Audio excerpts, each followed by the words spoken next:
Windows, we're going to continue with making notes on what do we do if we end up on a Windows box. How do we explore and escalate our privileges? And that's what this room we're doing on TryHackMe is all about.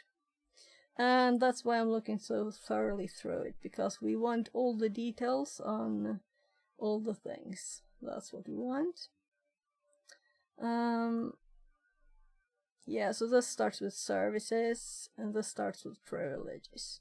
So we're working on this privilege here. If we have SE impersonate or SE assign primary token, this is what we're going to add notes on now, and also do the TryHackMe learning room on this. So closing, yeah, so this is current notes for this, so we don't need to close these. And we have been using InPacket secret stump just now for another part of this. So these both are probably still interesting to have up. And I was just searching for it. We can close that one.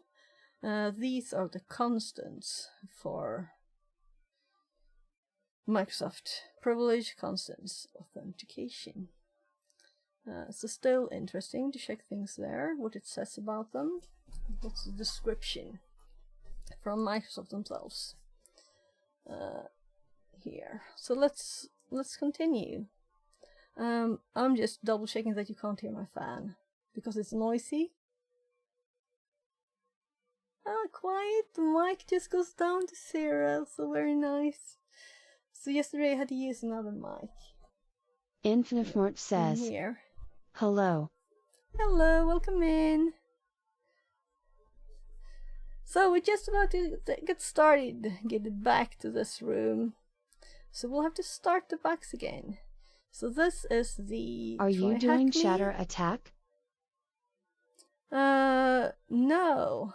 And I'm not sure I know what that is. Windows, you're welcome to teach me things. I'd be happy to learn more. Windows Privilege Escalation is what we're doing here. And this is the last room in the Junior Penetration Tester path. So I'm kinda like, oh, I want to finish this, but I'm more like, oh, I want to learn all the things. There. So we have 43 days now, it says. I'm kind of half caring about it. I cared enough to click something the day that I wasn't doing anything. So take ownership. We did this yesterday. There.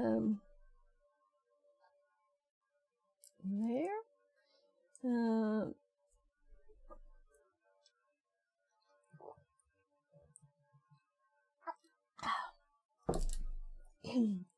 I should probably stream a bit shorter every day so that I have time to the same day make like highlights of things. And that reminds me to make a marker now in the stream.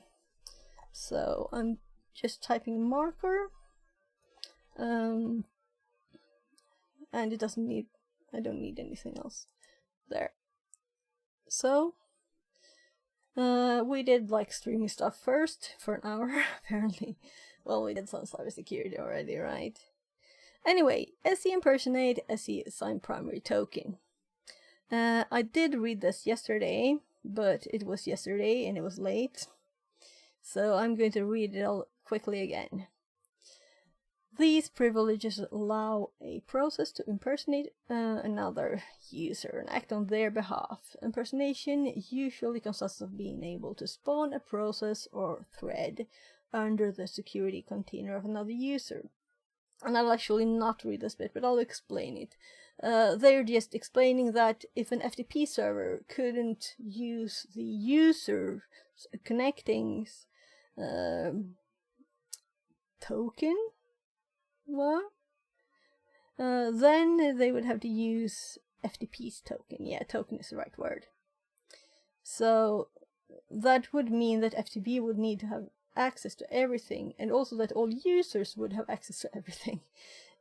It would have to handle it itself, and that would be a mess. So that's why it can impersonate. You can use Anne's own token here. So I don't know why they did a very long explanation of something this simple. But this is kind of where we were at, I think. So, if the FTP server user has SE impersonate or SE assigned primary token privilege, all of this is simplified a bit, as the FTP service can temporarily grab the access token of the user logging in and use it to perform a task on their behalf. And this will be what we use to gain root administrator on this one. So I think root, even if it's Windows. Now, if user N logs in FTP, yeah, let's read it all. Service and is given FTP user has impersonate privileges. It can borrow N's access token and use this access to access her file. This way, the files don't need to provide access to the user FTP in any way, and the operating system handles authentication. Since the FTP service is impersonating Anne, it won't be able to access Jude or Bill's files during that session. As attackers, if we manage to take control of a process with SE impersonate or SE assigned primary token privileges, we can impersonate any user connecting and authenticating to that process. We can't just hop to anything, we need them to still connect or authenticate. In Windows systems, you will find that the local service and network service accounts already have such privileges. Since these accounts are used to spawn services using restricted accounts, it makes sense to allow them to impersonate connecting users if the service needs. Internet Information Services, IIS, will also create a similar default account called IIS app. Default app, of course. It's just lots of P's, so it's funny for me. Sorry. To elevate privileges using such accounts, an attacker needs the following. 1. To spawn a process so that users can connect and authenticate to it for impersonation to occur. 2. Find a way to force privileged users to connect and authenticate to the spawned malicious process. So it's not as simple as the previous ones we had, where we didn't even have to leave Windows in the last one. Well, we did. We did. So, I'm going to add these to the notes. So I'm not going to copy it all, but let's copy it first.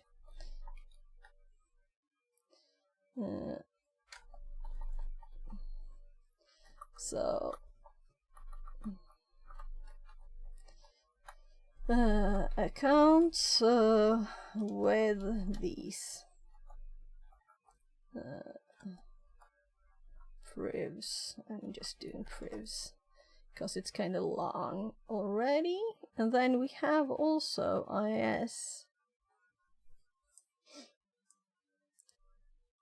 there.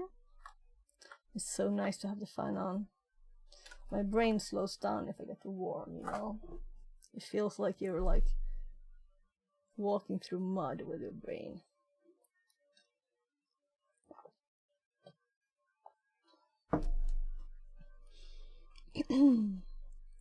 So this is obviously an IIS thing.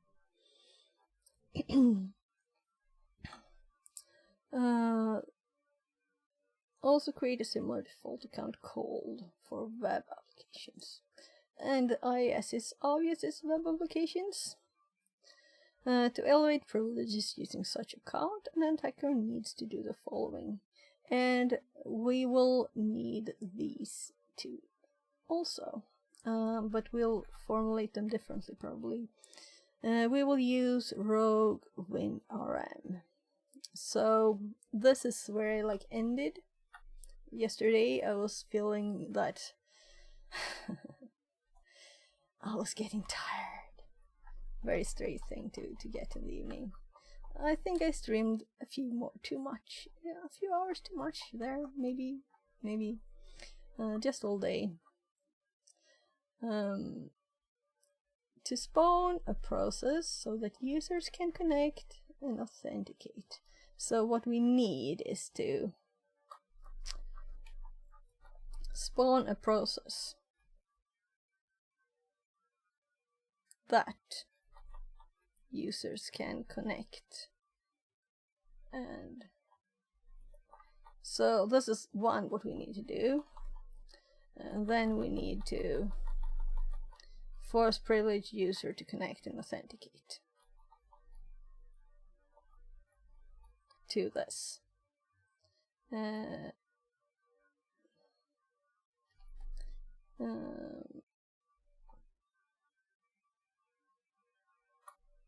So spawn a project with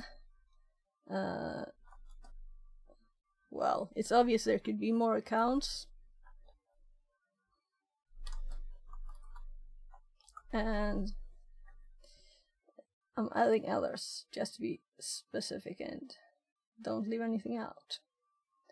Spawn a process with these accounts have these privs that users can connect and authenticate to. Force privileged users to connect. And I don't have any clue right now how to do this, but I'm assuming we will learn, right? So there's a tool now that we can use, apparently, that I've never heard of. That's called Rogue WinRM. Maybe I have heard of it. It's always funny when I search in my notes and I find the thing I thought I never heard of, and I've used it. Let's start by assuming we have already compromised a website running on IIS, that we have planted a web shell on the following address. Yeah, so I did click the start button, right? Apparently I did not click the start button good enough. That's odd. I remember removing those. Is it me? Like the brain died. So this tool is what we will use. So let's copy the name of it. Tongue says, It's definitely you. Must be, right? It must be. So good morning, Panda. So it's early for you on your way to work? Already working, maybe?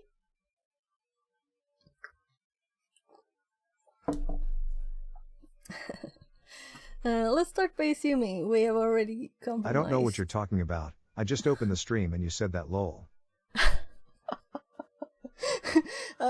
I think I clicked the start machine button, but apparently it was not started, so Yeah, that's what I just was rolled into about. work.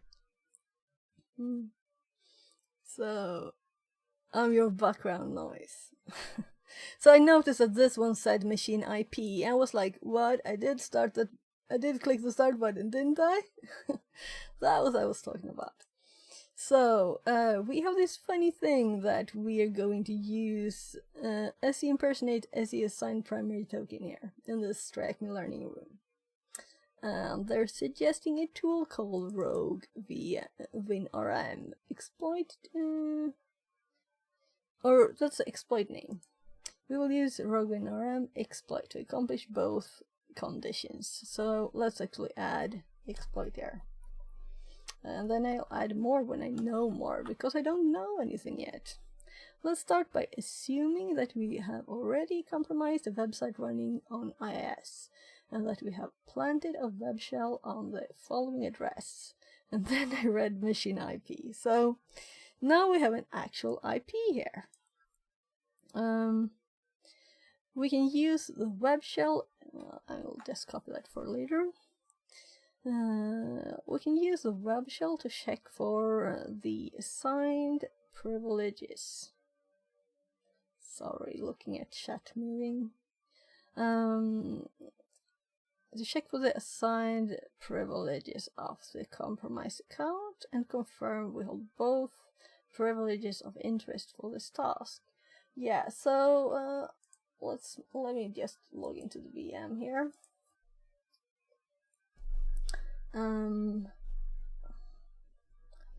So always nice to check that you're typing in the right field, your password right, because it's very, very secret, of course, and nothing at all that I... Well, this is the last one. Oh. How did your yard sale go yesterday? Yeah, it survived the rain. That's what happened. I think it survived the rain. Anyway, now it's all clear skies, kind of warm day, so everything should dry up if something, whatever got wet, because we had a lightning storm yesterday. But it's kind of warm. It looks like it should be a tiny bit of rain maybe tomorrow. We'll see. Maybe I'll have to put everything inside of the trailer and just have like it inside if it's raining. But we have so many dry days, so I think it was kind of nice for all the lawns and all the other plants that they wouldn't go just brown and die to have some rain yesterday. Yeah, you're at the right screen here. Haha, yeah. So I don't like rain a lot, but it's kind of good to have anyway. So this is from the other ones. So this one is still on. So we're still running the SMB server. Well, let's actually turn that off. But I learned that yesterday. Lots of good knowledge in this room. And yeah, I covered this thing, I think, to the notes.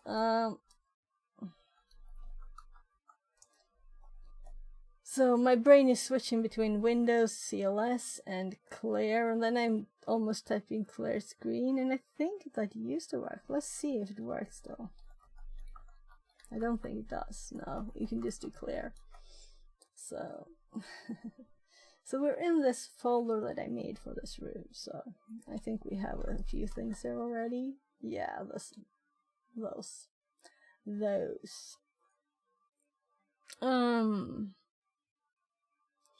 So, yeah, right, I was thinking they gave us this. Let's always explore a bit before they tell us to, right? Hello, cow. So, I got this from LF5, then I saved it as a file from Burp. It was kind of fun. I've never done that before.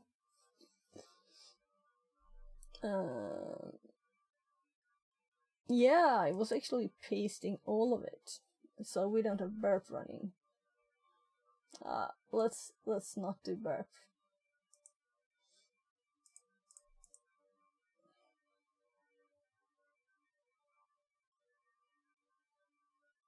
So the default command for it is.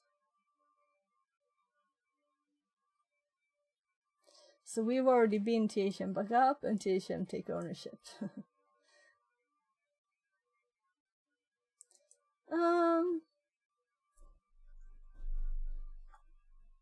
Let's assume we're the third one then.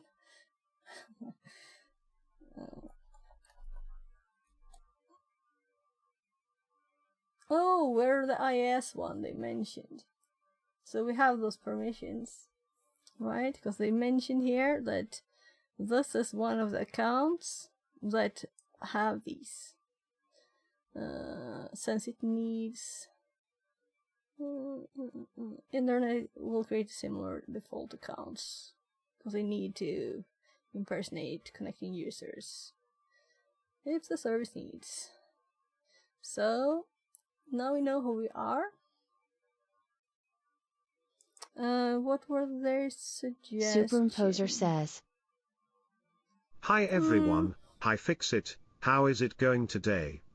Yeah, it's going great, thank you. I started with a few fixes, and now my real mic can't hear the fan. So I hope you can hear me good through the filter of the fan. So let's see. I have added a filter here. So if I turn this off, you can hear the fan. And I hope that my voice is not too like scrambled by this. You'll have to tell me now if it's okay or not. And I also made a button on my phone so I can turn it on and off easily. Now I can't complain about the mic, D. Panda Tongue says. Voice sounds better than ever. Thanks, guys. So the funny thing is when people say things sounds good and then I listen myself, then I'm always like, what? Why were they so kind? This sounded horrible. Like, let's see if I can trust you later. So let's continue. We did one Who My, but we didn't do Who My Priv, and that's kind of what we're interested in here. Like, so now we can see. Superimposer says. Everyone hates their voice, so you sound good. Yeah, but I don't Panda mind my Tongue voice. I'm says. used to it. Time for the karaoke stream to hear what you really sound like.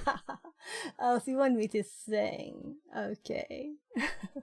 You'll have to, like, bribe me there. I don't know how you would get me to sing, really. It's probably impossible. I'm too aware of my lacking abilities. But I can do it for fun, that's one thing. I don't intend to sound good in that case. So... Superimposer says. That's a good idea. Karaoke Stream, I like it too. Though if we would do a karaoke stream, then it would definitely be with Discord and you guys joining in, right? Because I'm not doing that alone. We could have like a karaoke competition where we vote on each other. Panda Tongue says. I'm not shy. Yeah, great. I'm not really either. Actually, we had a kickoff on Electronic Arts when I worked there, and we were paired, and it was just for fun karaoke competition, and we won. Yeah, sure. But I don't think it was a singing talent I there. don't have a microphone. I'm moral support. Oh, you have to get a mic, or we won't have. Anyway, so we won, but I think it was more like our show sense, not the actual singing. So some people, they just sing like this, and some Panda people Tongue are says. like crazy. Dick. Translated from Dutch. So let's see. So we have them here. Like, it's tiny text for you guys. Why don't you complain? You can complain. It's loud, especially to say that, my God, I can't read a thing. I hate when that happens on stream. If I'm watching someone and they have Superimposer says. Words. Twitch con hype. Yeah, okay. Let's do this seriously and actually put it on the list, right? Because I did add my private notes where I have things, plans, and to-dos things. So, I think I might have like a suggestions or something. Stream ideas. Yeah, so let's add Nori wanted a cooking stream. The good here, part of being broke, I can't buy a microphone for the Discord karaoke night stream. Oh.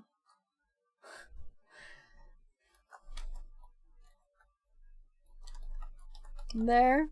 Is it karaoke? Yeah, because it should be karaoke then, not why do we say karaoke? Oh, whatever. It's my tiny Japanese knowledge butting in and saying, what on earth, how are we pronouncing this? Yeah? So, let's go back to the actual studies. We have it on the list. It's there. It's in our thoughts. But there's a requirement. Rasop needs a mic. Must get a mic. So, the ones we need is SE impersonate and SE assign primary token. So Came from Asian. I don't know why we now call it karaoke, but I think is a Japanese thing, as you say. Yeah, it's Japanese. Karaoke. So, I don't know if Fixerbot they say says. Karaoke. New follower they Roz say Rom. karaoke. Less than 3. Welcome in, Rosram. Welcome in. So we can see that we have the SE signed primary token. Do we also have the other one? I don't think we New do follower both, right? Cheesecode. Less than 3. Welcome in. She's VS Code. Welcome in. Everybody has so fun names. Though it's kind of funny because everybody says fix it sometimes, and then I'm like, what? I have to fix it. Oh, you're talking to me? Maybe I didn't choose the right thing. Maybe I did. I don't know. So we don't have SE impersonate, but we just need one of them. Yeah, it's there too. SE impersonate. So I don't know if these are always connected. Impersonate client after authentication. Replace it process level token. So this one has disabled as a state. And I read here that the state doesn't matter really. Because maybe we can change this. It's the thing that is in the list that's the important thing. So maybe it's just that it's currently we have disabled it for ourselves. I don't know. If you know, tell me. I read that on one of the pages, not in the room, I think, but something I was reading. Let's hop back to this. So, right, they're underlining them in the list here. Superimposer says. According to Wikipedia, clipped compound of Japanese kara empty and oxutora orchestra, but I think call it karaoke sutora is a little bit too much. Yeah, but I know they say like karaoke in Japanese too, right? So we'll have to like look at some put it into Google Translate and make it read. Okay, we have to solve this one so we can let it go, right? Let's detect language. That will be fun. Karaoke.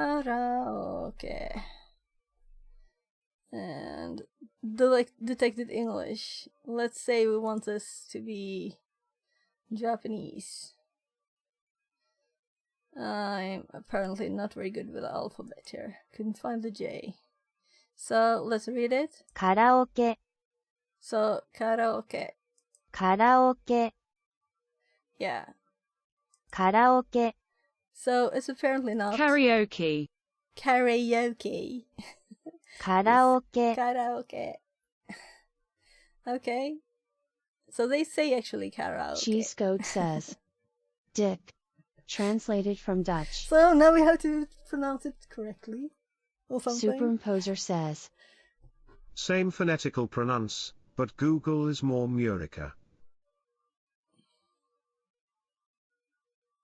I'm like, what you saying? I don't know what Murica is. Do we have to Google that, or should we study? You can tell me. And I'll continue to read. To use Rogue WinRM, we first brain focus. To use this was the exploit name. To use Rogue WinRM, we first need to upload the exploit. Murica is the target country of machine. guns and freedom with guns. Is a joke. But okay.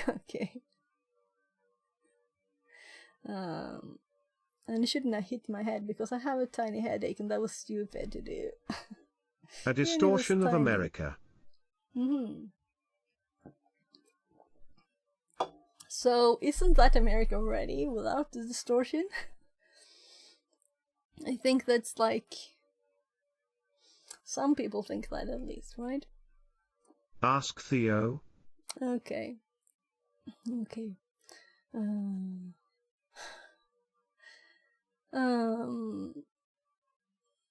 So now I have to ask Theo more. I asked him yesterday how it went into you, but I have to know more. I had one today too, right? Oh my. So for your convenience, this has already been done. I don't want them to do things because I want to do it myself. So C tools, we have this. Let's Google this now because I want to know more than what they're giving us. So, Antonio Coco, this is the same. So, that's on Reddit thingy.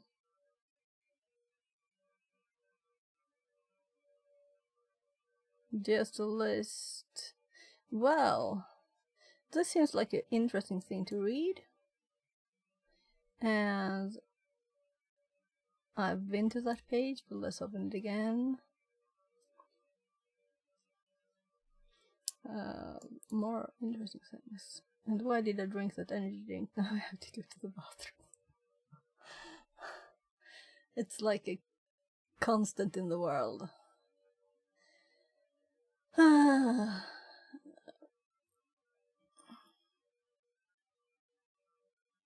The rates and rise of potatoes. We want to know more about potatoes, right?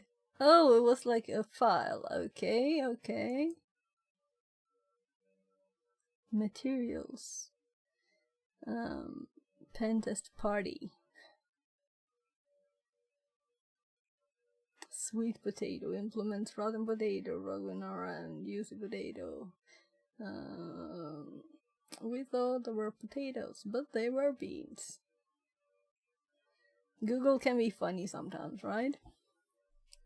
Well, people writing things on the web could be funny, and then Google just finds them. So, I didn't actually open the first one. I wanted to confirm that it was not like a million ones, but this seemed to be the one. And this is just the main file of it, I'm assuming. So lots of files, and this is CPP. So the code. I'm sorry, a quick bathroom break. Darn.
Okej, okej.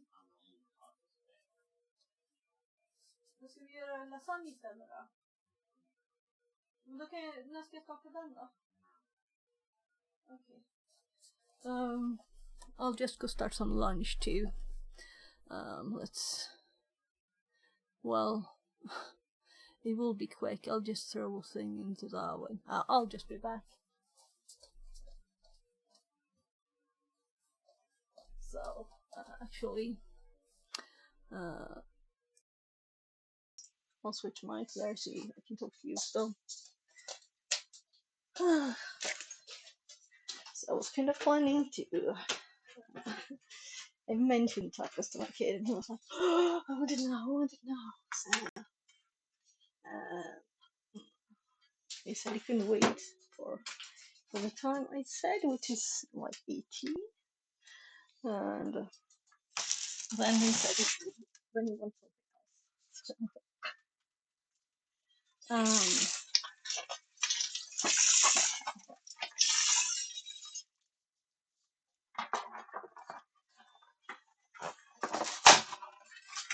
So, because I was already starting to plan, and I can invite her into that because she's kind of low. We'll see. We will do it still. He will be hungry. He's turning 14 next week. He will eat lunch. He's also much taller than me. And he requires food. So let's just put a timer on. So how long could this possibly take? Let's actually look at the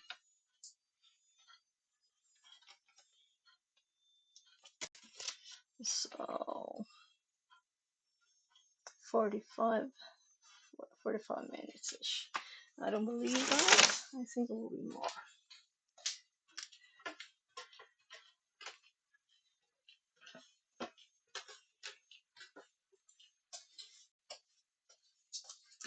And he will think that that's too long. Too. Because anyway, too long is food, right? So I asked him a bit ago if he wanted something to eat before I started streaming. And he said no, because I just ate this and this and this. So, teenagers, boys, and food. So we're not going to read the code, okay? I'm sorry if I do that too often. I'm just gonna quickly scroll through it. We can see at least the length of this code is kind of long, right? So it's not thing you look at the stream. So that's just the main file. This one has a release with a zip.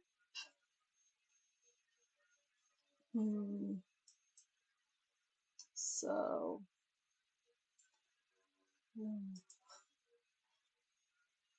contains virus or malware. That's nice that it detects, right?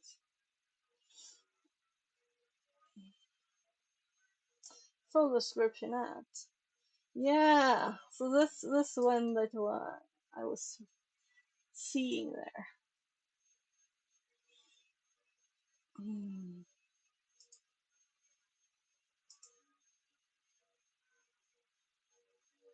So I won't read this on stream either. The question is, when will I read them? So let's go back and check this readme. We can do that. Rogue WinRM is a local privilege escalation exploit that allows to escalate from a service account with SE in-person privilege to local system account if WinRM service is not running. Default on Windows 10 but not on Windows Service 2019. Briefly, it will listen for incoming connections on port 5985, picking a real WinRM service. Okay, so that's how we get the credentials there. It's just a minimal web server that will try to negotiate an NTLM authentication with any service that are trying to connect to that port. When the bit service running as a local system is triggered, bits is the download one, is triggered and will try to authenticate to our rogue listener. Once authenticated to our rogue listeners, we're able to impersonate the local system using user spawning an arbitrary process with those privileges. Again, so bits runs as local system. It is triggered. Okay, so how does it trigger it? It's just triggering randomly in the background. So background is part of the name there. I don't remember where it was. I didn't read about this since 2000. Once authenticated to our listener. Yeah, so as long as something that has privileges authenticates to us, which is this, it will work. So why do we need WinRM not to be running? Because that's what we use. You can find a full technical description of the vulnerability. Yeah, so that's the link I opened, but it was kind of long for stream, I think. Rogue WinRM is a file, and then we have P, program to launch. A, command line argument to pass to the program. L, listening port. Default is 5985 WinRM. And this is why it can't be running WinRM, because then we can't take the port and steal it to listen there. Right, of course. And D, debugging output. So we can D to get more information. We can change the port that we don't want to do this because we will connect to another port, maybe. But we can if it's already running. Who will connect to that port? No one. But there's the option to do it. And then the program to launch we have to set.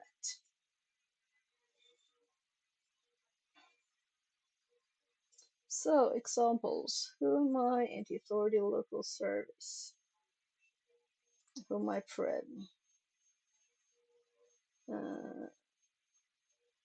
CD10.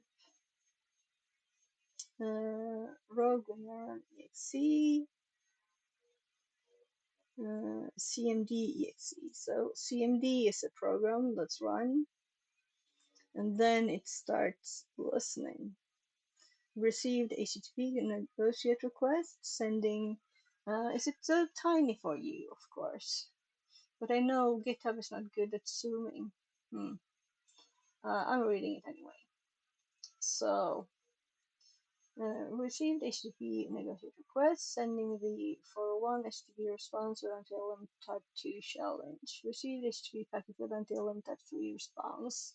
Using NTLM type 3 response in accept security context. Bits triggered.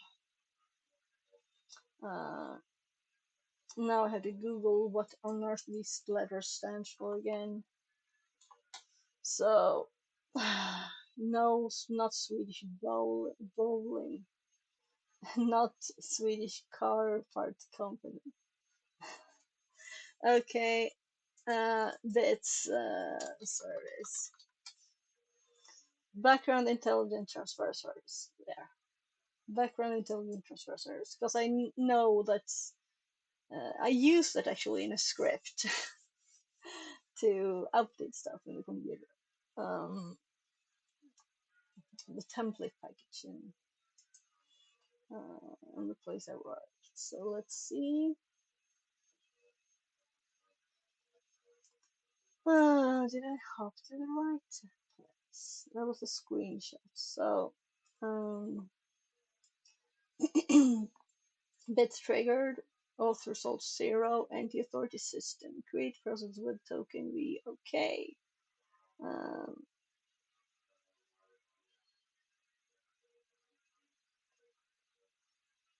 Yeah. Their queue. So, now we're curious what their queue is.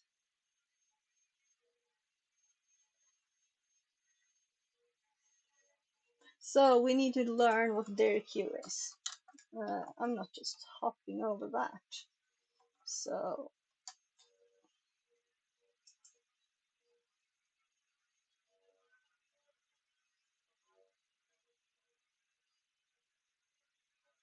is it the owner? The queue switch with dir command displays metadata tied to files and directories along with ownership details. Yeah, so ownership and other stuff then. Okay, it's nice. So we learned something. I learned something at least.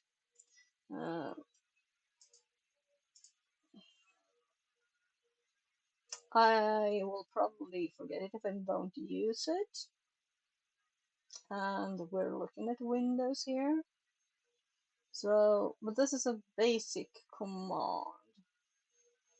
Where could I possibly put it?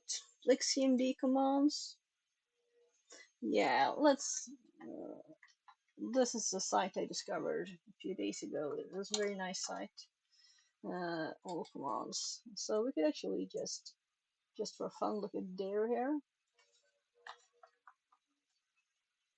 So, oh my. I did not mean to open WinSCP right now. So close there. So there.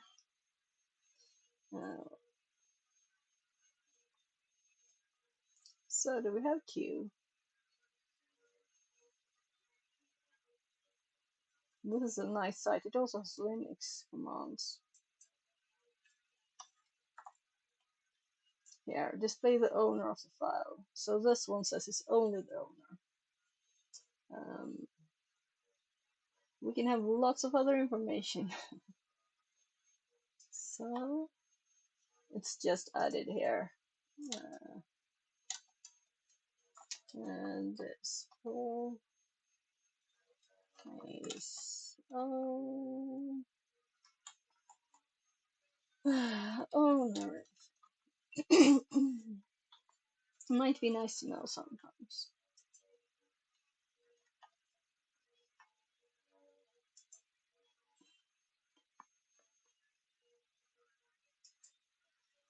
So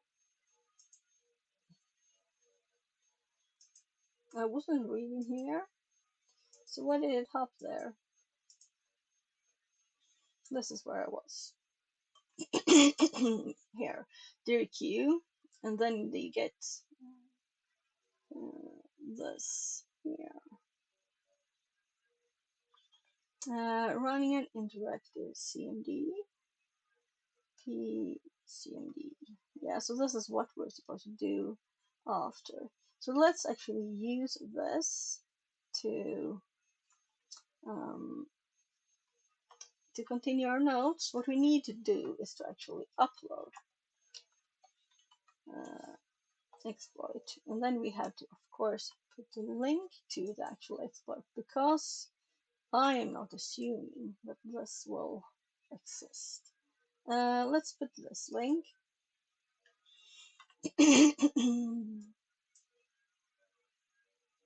And not here, the notes.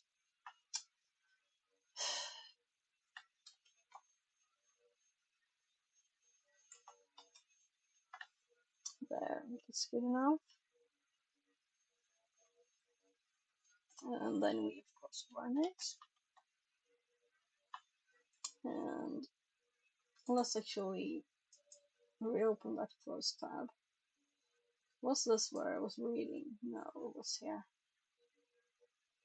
So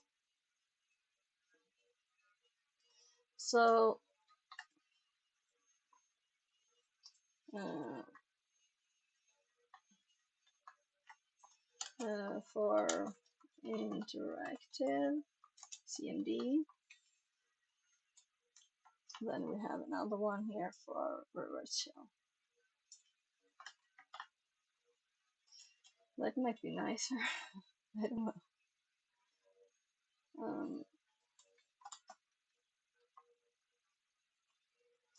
This mouse opening things. If someone has suggestions for not making it open these, that would be so nice. So for MC Rev Shell.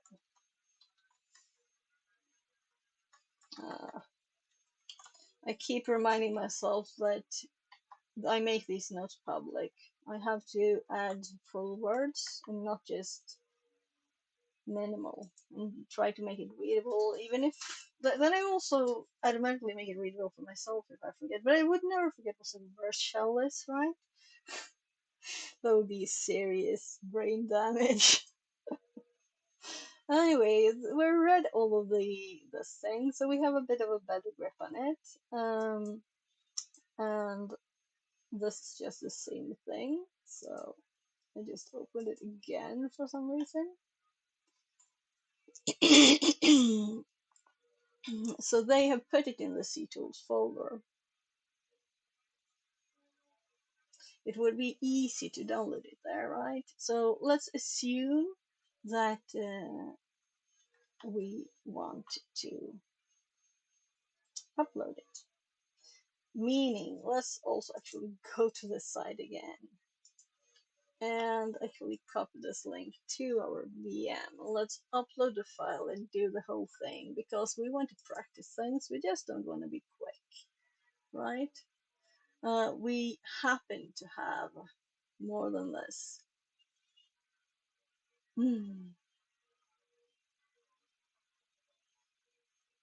Yeah. So let's say we only have the web shell. Can we do this here? I think we can just do everything this way. It's just that I'm used to it not being this bright light. Why not on here? Nicer, nicer. And I'm sorry for not doing that earlier. We get the output and everything, you know. Why not? Why not? So let's go back to our little here and let's make sure, let's actually download it this way first. So this is of course then a Windows executable. And yeah, it was just slow. Didn't I click? It's just slow. So a zip file, and I will actually use the GUI. I need to practice this. So can we just like, we can't open folders here. But I could like drag this to Kali, right? And then it's moved here. GUI stuff in Linux. I'm like, why? But it's good, but I'm not used to it. So where on earth is the file? It's so much easier to see if it's just normal file listing. Here it is. There is the file, and then we have the TryHackMe one here. This is not in any way optimal. It would be so much easier to do this. So now it's here. Maybe I shouldn't even have it here. Let's not have it here. Let's make an exploits directory. I think I have one already. So first of all, can I control X? I think I could, right? And let's now go to Kali again. Do we have exploits? I'm so annoyed at this. So I need to learn how to fix the formatting of this. How do I do that? Let's go to the view. No. Arrange items. Yeah. No. List view. List view. This is better at least. Much better. Because just random icons, it's how can you see anything? And all the names are kind of short here, right? So make it a bit tinier. And I'm sorry if the size of the font here. I'm learning graphical Linux at the same time, so I'm sorry here. There's no font size there in the properties. That's the properties.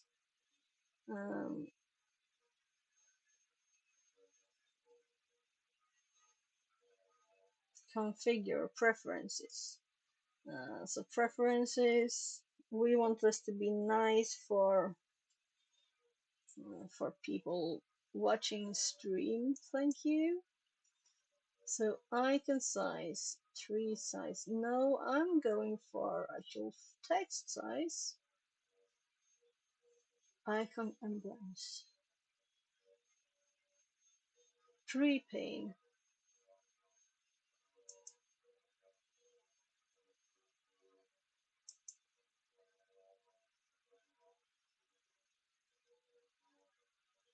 Come on. Well, I'll Google later. So for now, I just want to see. And now I can actually look here. And I think there's a button to make a new directory. Isn't there? I'm so lost on this. I really need the practice. So how do I make a new folder here?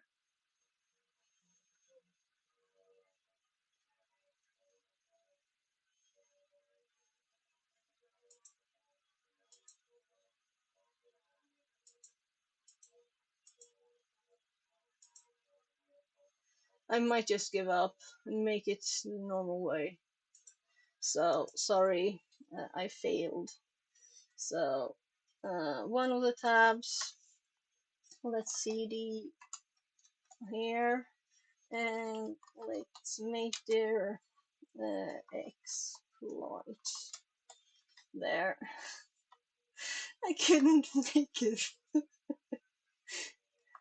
So I'm sorry. Now we have exploits here. Now we have it. I will try to move the file and the graphical stuff. Let's see if I can do it.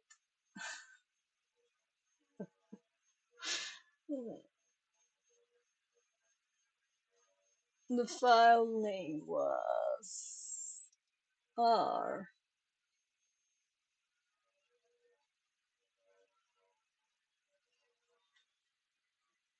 Right.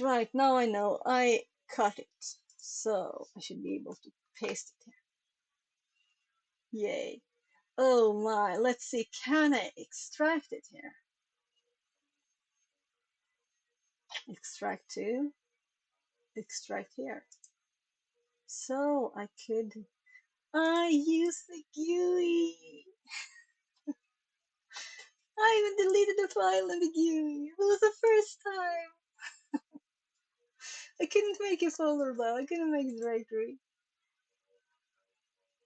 Create document, empty file. I feel such a noob. Uh, so what we're going to do now is just to show this.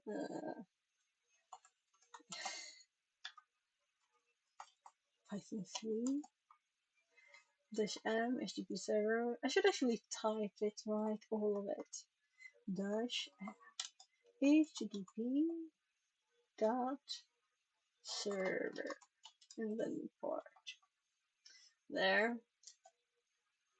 So now we have in the expos directory here that we can reuse. We have the rogue win rm executable, So if we would ever end up with this situation again, we have it already downloaded and ready there to be used. So now, well, let's actually close this. So now we have this, and we have like a command prompt here. So let's use the notes to find the best way to download something on the command prompt, which I just copied yesterday, I think. But it's not in CMD commands. Maybe you should have like, I have copy here. Yeah, so that's kind of good enough, right? Mm. Right. So this is for uploading, and this is for downloading.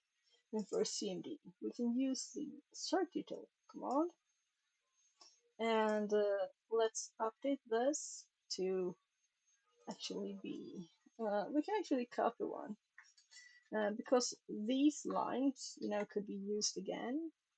And this is our IP, so it's correct. But now we go exploits, and we go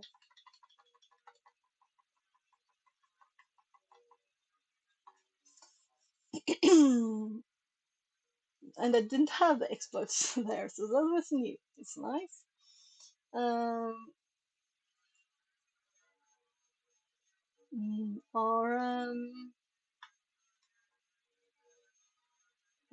wrong machine, tabbing. Rogue win RM. Let me remember that. Rogue win RM. Yeah.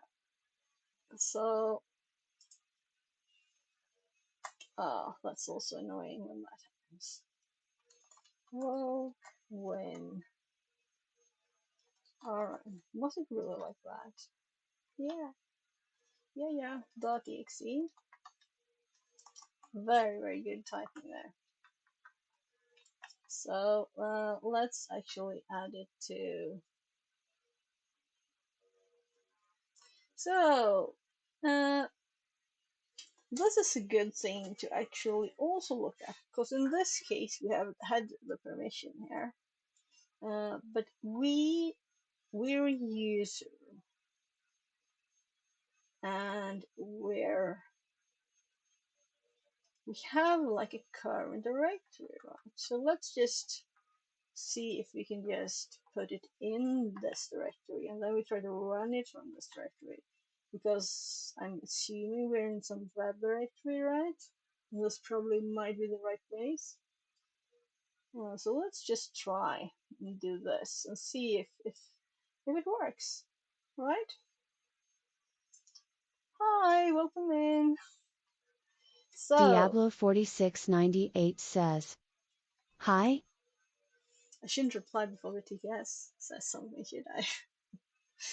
um, so let's see. I should have tabbed here. So we have this web shell on this box. So let's see if we can run this command, certitle. Use certitle to upload this file from our machine to it. And they have prepared a file for us so that we can use, but we want to play with this and see if we can do it ourselves. And I'm trying to use just the current directory. And we will see what it says. That will be fun. So, command failed. Internal error. Oh, well, it's nice to have nice errors there, I guess. So the question is, what failed? So let's try to write. So what could possibly let's cheat a bit. Let's see what this says. So we'll kind of know it's IIS already, right? So, and we're the IIS user. So what directory would that user have access to write things? So we'll just Google. And we have the name of the user here. This is us currently. And make sure that we have right access. And then we might not work anyway, you know? Might just be a limited few things that work. So I want to see. Because if we didn't have this file already on the machine for us, we would like to know. Right. Access.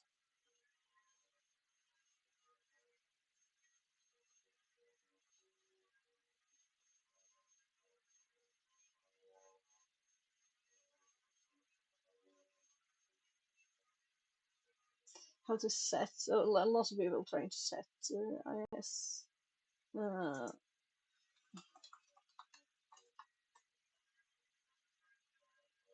Permissions overview. Overview. No,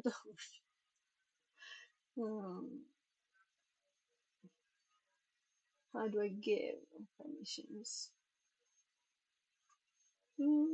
Might be that it doesn't have permissions. Sorry, I'm just scanning the text.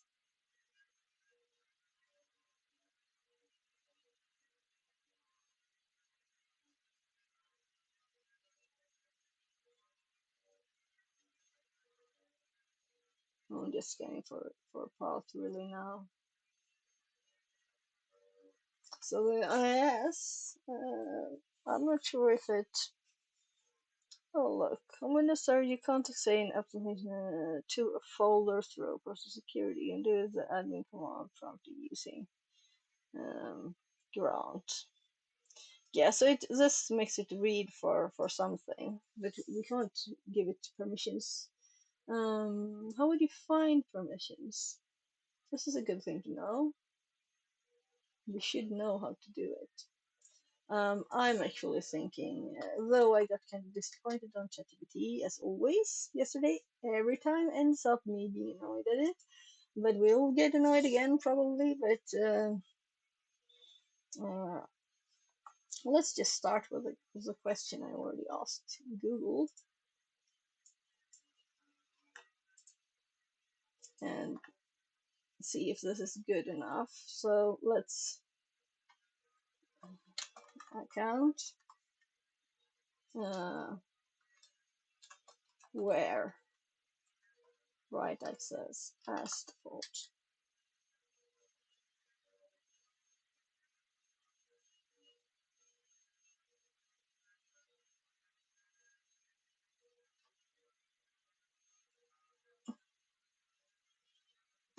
Version.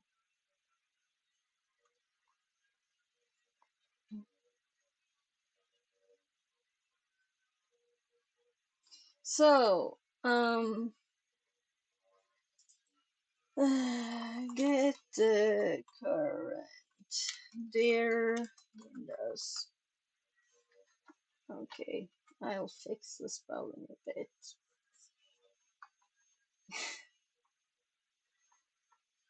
How did I type that even? I don't know. So,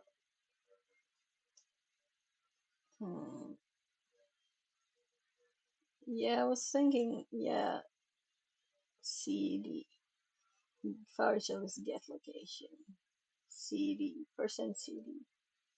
Yeah, so let's just try CD first.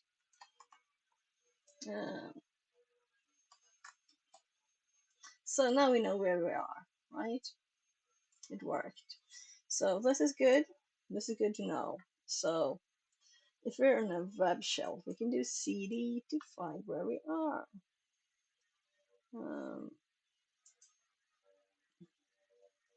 So let's actually open those two and go back here to the start here, and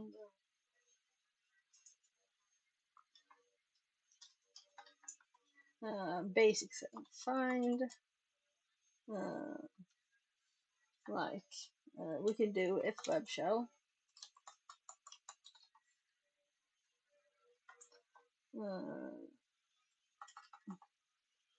Get info on current there. Just cd there. So it's useful sometimes, especially if it's tiny things that you can. Oh look, it really went crazy here. He could have just answered with 2 letters. So sometimes I just say answer with 3 sentences, so 3 lines or something. But it's kind of annoying writing that all the time. And if I try to make it remember it, it will never work. Well, it might remember it once and then it's bye-bye information. So we didn't get any hints on this. So yeah, we're at the prompt.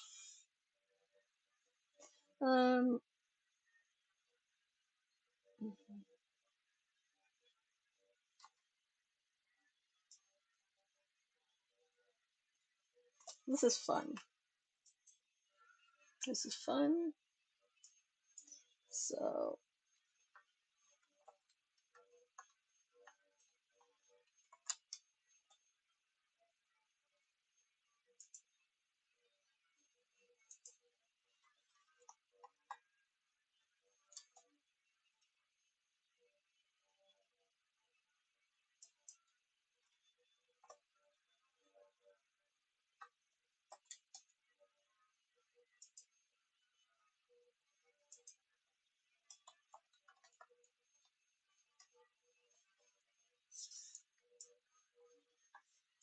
uh, so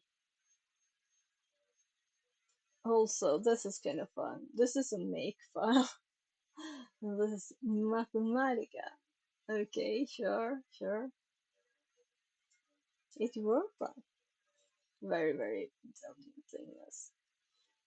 Applications root directory, temporary files. So what is the application root directory?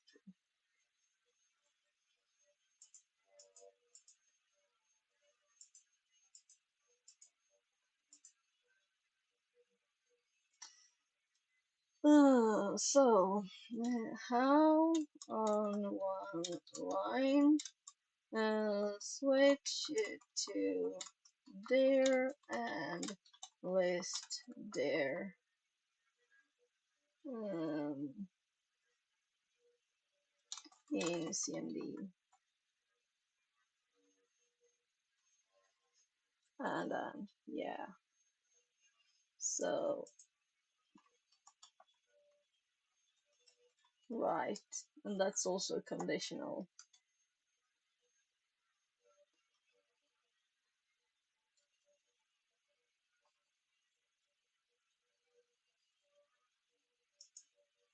It doesn't work. Oh.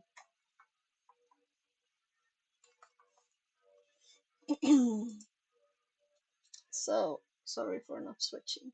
So I had CD there, so that's what wasn't working. So now we can list this, so we can see versions here too. Oh, that's nice.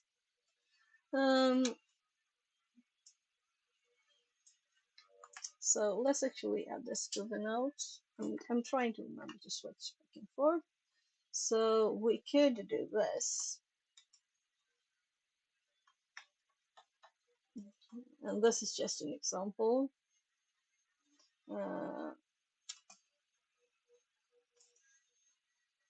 Well, thought, more like a thought. And the directory that we're aiming for is this version here, right? So we haven't done anything like nmap on this one. I almost have to now, right? See, since this is not really a box like that, it's more like it's a learning room. So look, So now, why didn't I look at this before? If I have the wrong path, then of course it fails. Did I not call it that? So, exploits, right? Um,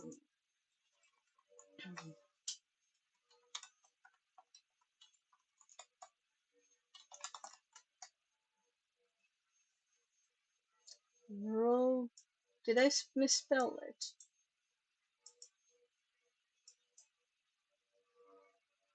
Yes, I misspelled it.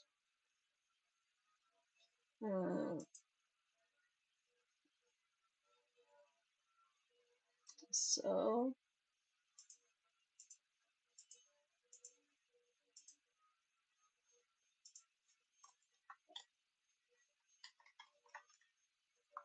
there,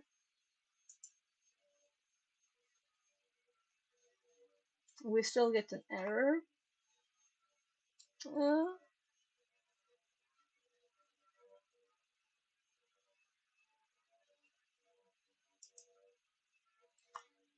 did I not do this correctly?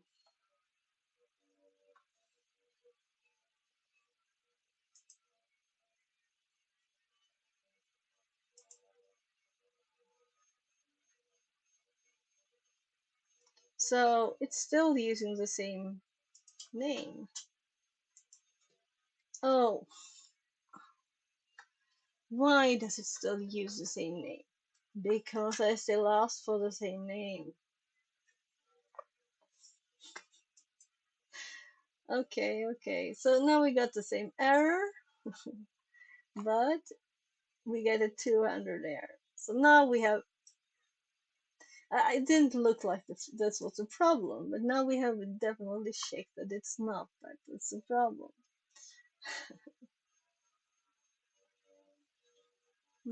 Internal error. Because we don't know where to put it, right? So, yeah. I was going to run nmap to find the version.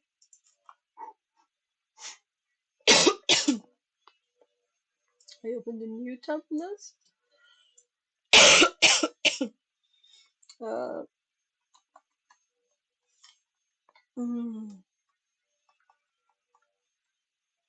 why did I tab there? Because we actually had the IP. 190, 164, 190.164. There. And this will take a bit of time, so we'll be reading a bit. Meanwhile, so temporary files directory is this. So if we can find this directory, we have a place that we know that we can write. So this is a good tip with the and on here to remember. So this will give us like we got 4 versions. We were aiming for this directory, so let's copy it here, and let's also update our copy command here. I think that's his right spelling. So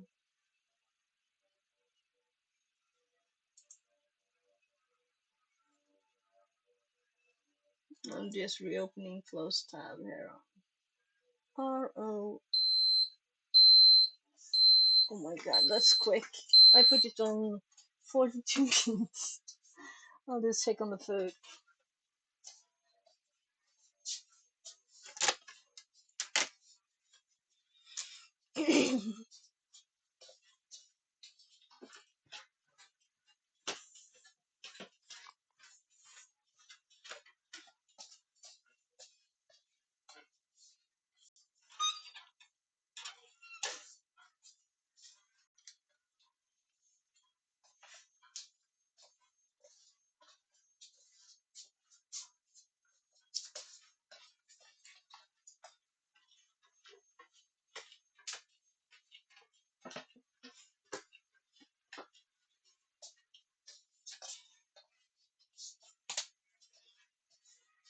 Superimposer says.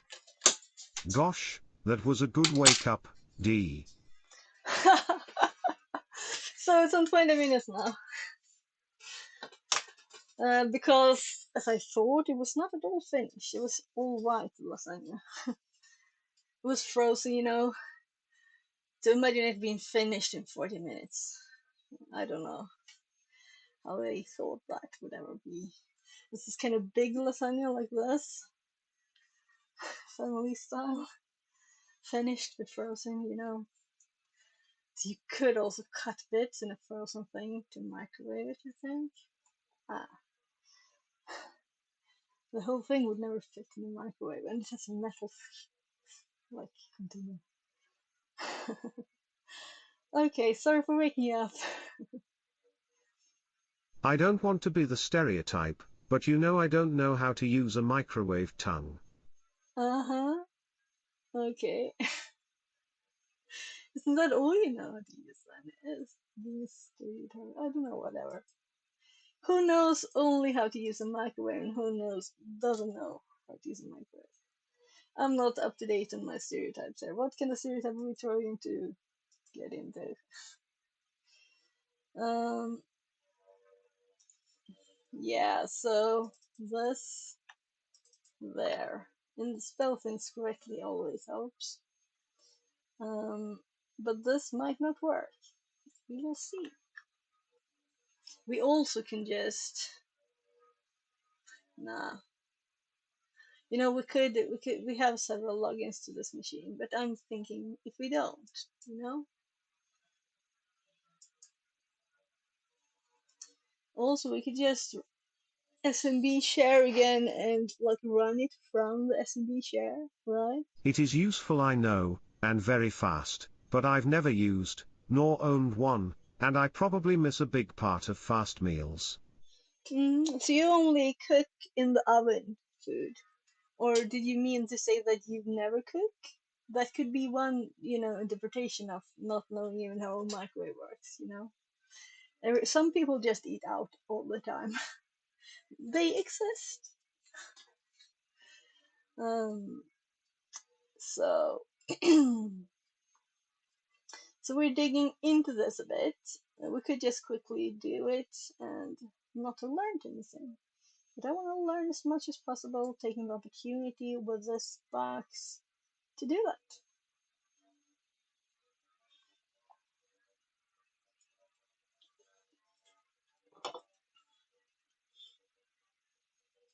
Yeah, so this is a gold folder. It's not actually anything, but we do have.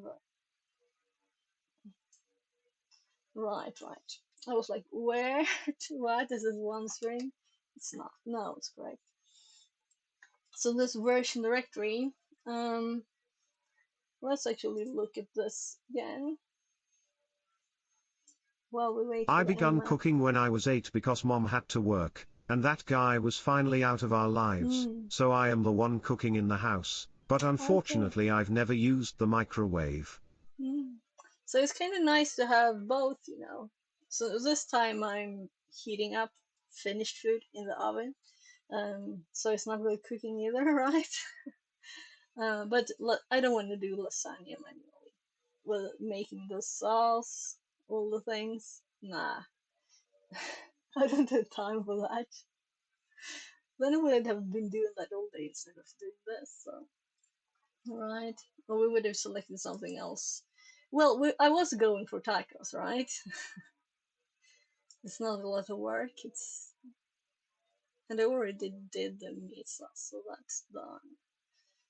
And my kids only want the Yeah, I see finished many potential spices. uses, and I probably have to own one day. Yeah, just to make oatmeal, you know, anything. You can even oh yeah, microwave popcorn. Mm. Simple things that don't steal from your making real food in the oven or on it thing on the stove things. Um, actually, let's see. You're on the right side, so right page. Let's Popcorn. Tasty. yeah. So they're better in the microwave.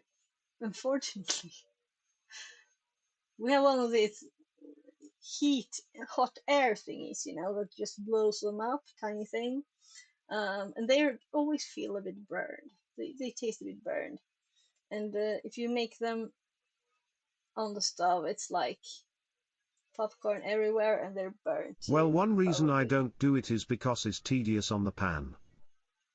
Yeah, yeah. So just put a tiny bag in the microwave, listen for it to almost finish popping, and then you have perfect popcorn. And you can have with or without, you know, butter and things. Uh, so we have 4 versions here. So that's why I'm interested in seeing the end map. So it answered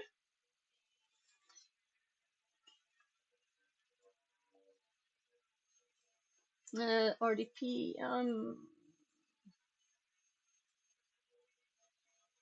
scrolling too far. HTTPD.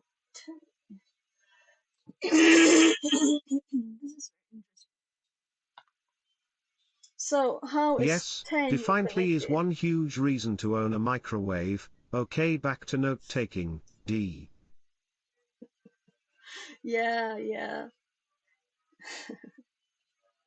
So here it says 10, and here we have 1.0, 1.1, 2.0, 4. It doesn't matter which one we take, you probably, because I'm just looking for write permissions. So probably all of them work, right? But I'm curious because could we see these versions there? Does this mean that 10 means 1.0, which I don't think. It says 10.0.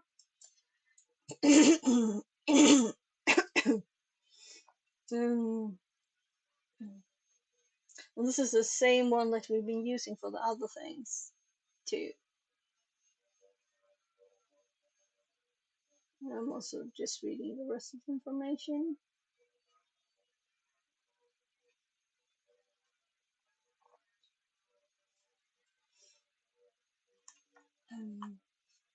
So let's add here uh, v4 dot 0 dot 30 31 9. So now we have the listing here for this, and here's supposed to be a temporary files directory. Did I see that? They're like so mixed.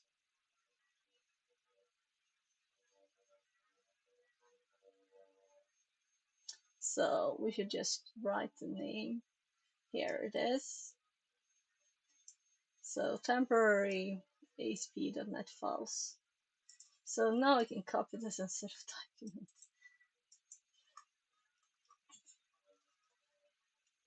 So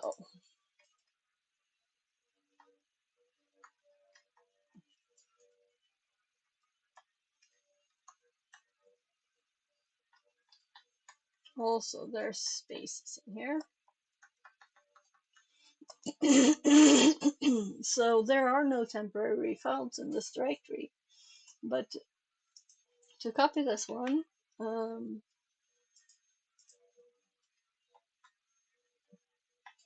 right, switch screens.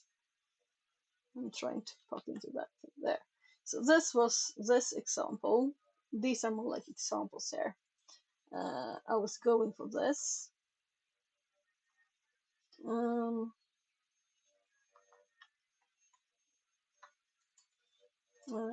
Looking for right over there on the web server on IIS. That's better. And then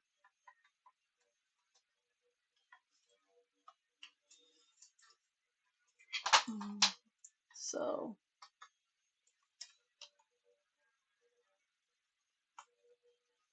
Will this work? I'll change this when I know more. Yeah, right, because I had spaces in there suddenly, so I added these. Yeah, and these were dots, not spaces. So now let's actually go for the command we already did here. So it's not supposed to be at this place. I'm just putting it close so that I can just copy this directory. Right, we don't need those. Nah. There.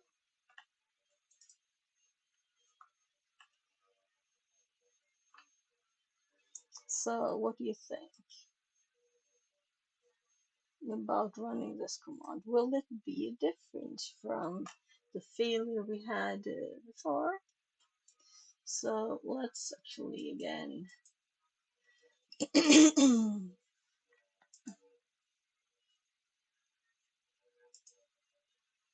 this is what we got before. So if you change this now to the new one, which has a destination that is not just a file name, a full path, and a full path that we should have write access to, then it worked. So we have our file. Nice. So the command worked, meaning we could add this to this is if it's a web shell. This is the let's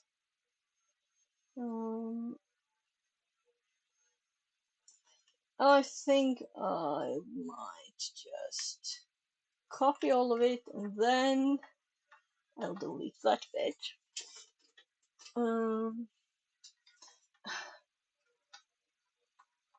Can't I type it all?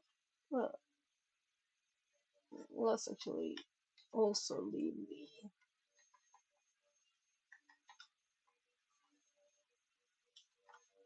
one of these as a hint on what you could do to list contents of a directory. And go to and list contents of the div. There. And then the whole pasty thing is supposed to go here at the very end, because this is a web shell we're at. And then this is for more the common information. So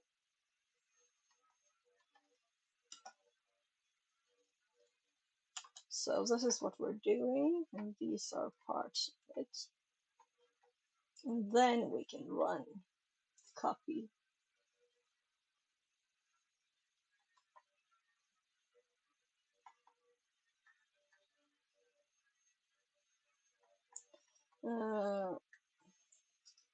Looking for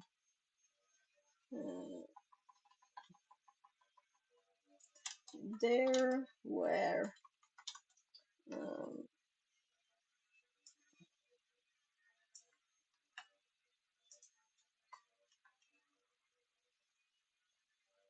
wow, it's too long. IIS account has right there.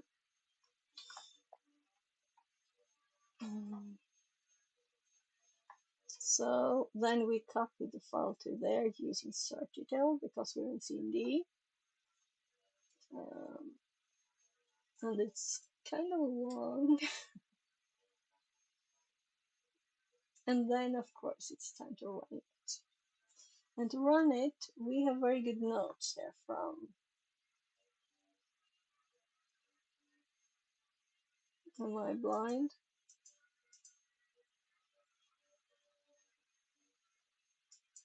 Did I close it? That's stupid.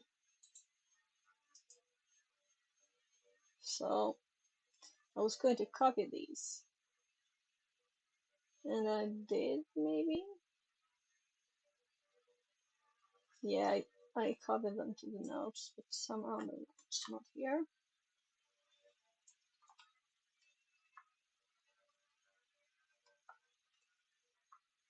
There. And this is also what we will need to run. But we will also need to supply the path. So,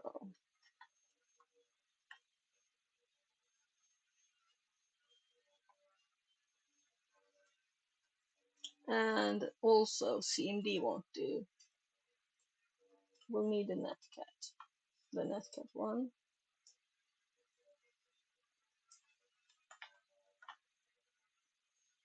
And we'll need to add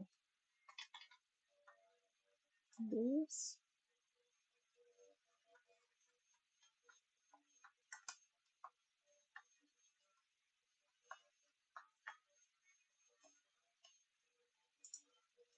Process path. And assuming NC64 is here, we have already copied one file, we could copy another one. For now, let's just accept that they supplied it, right? Because we could do the same thing again and it would have the same long path again. But Windows 10, let's actually do Diablo this. 4698 says, what are you doing? I am using SE impersonate SE assigner primary token permissions of the IIS. Very right. We'll need to fix this. It hops there, so I could have also escaped it. Maybe all of these account names should be.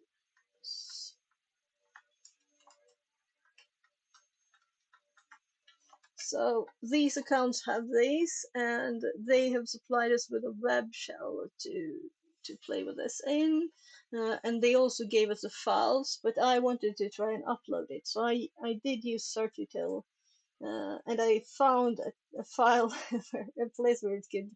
But I didn't try Windows 10, so I'm actually going to redo the upload with searchutil here, using the much shorter path of Windows 10. So it might not work, but let's see. We got this, you can see that the computer is successful in this time, and before we didn't. So Windows and 10. And we'll see if we can put it there.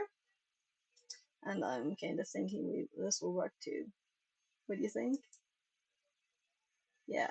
So Windows 10 would have been shorter. So we could also put Netcat here ourselves. I do think I have Netcat in my download. Like, this one is still server there, and we might need it. Let's just open a new tab again, and also lay this. Let's see.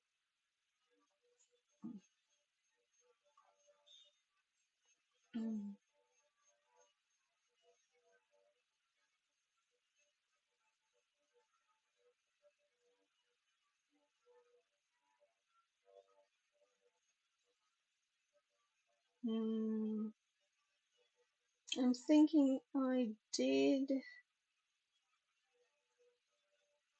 something. We have enum. We made exploits. We have shells here, but share is a directory that. Sorry, should I put a timer on my computer? Would have been less scary, right? So I don't have a tools. Let's make it tools. And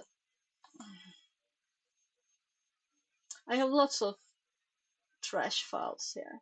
I should clean it up. So they usually share this, but in tools, let's look in shelves, because I'm thinking Netcat might be in here, and I'm thinking Netcat should be in, yeah, so I have ncat.exe here. That should be like tools instead, right? Then I have I have other exes, that are supposed to be exes. So this is a Win x86 service that connects to Netcat on this machine with this IP, but it's not a tool. Superimposer says, Ha, this time I was outside, so you don't get me, D. Yeah, so I'm going to go check on the food. It's probably done now. I hope so. My kid's probably hungry. So I'll just check it on that one. We'll see if it's done. Right, I didn't switch back my mic, so you can still hear me when I go away. Yeah, nice. Nice or not nice? Så Linus, verkar det vara klart?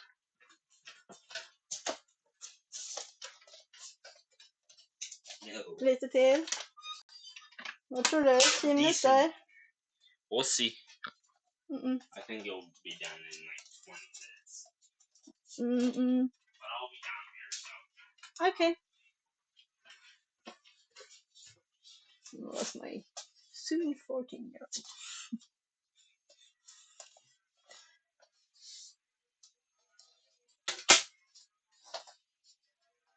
So let's see now.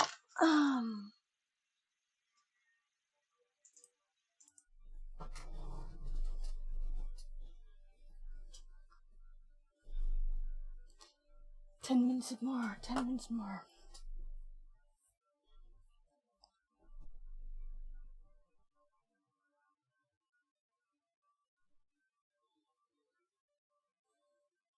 Right, so let's actually, this might not be general. This file, this path works fine too. So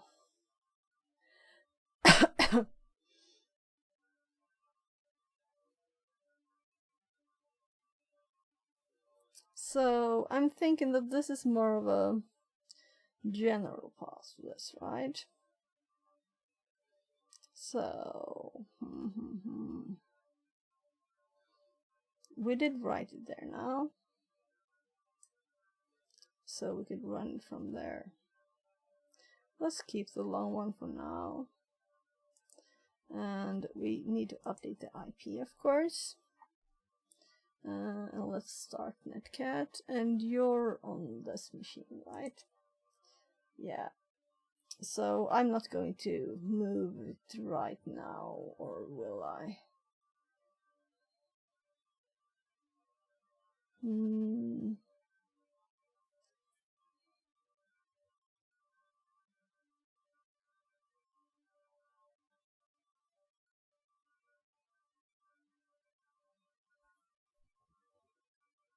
No.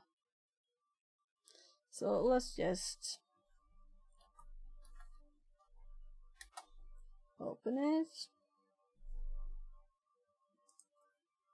18.21.26. Done. We have 453. And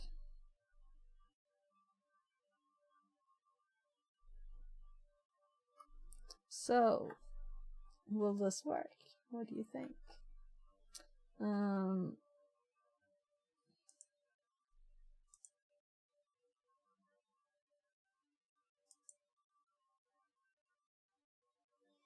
So we copied the file to both directories with search util here. It worked fine.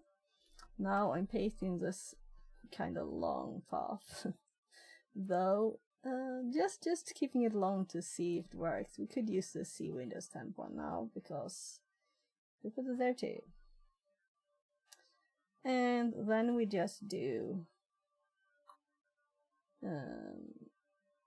what they put there. We don't do it again. A netcat A, and then this. And with this font, you almost can't see the space there. Right. We should, of course, have this up so we can see. So we didn't get anything here. So I'm just thinking, let's try the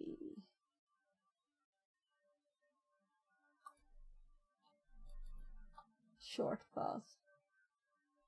C Windows temp instead.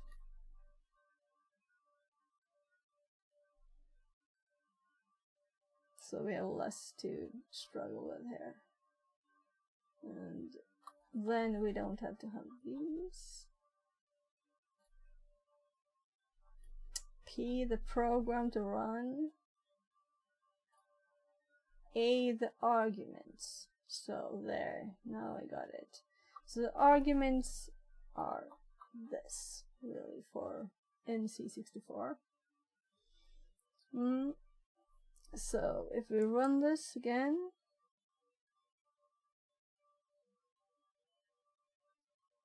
so listening for connection. Okay.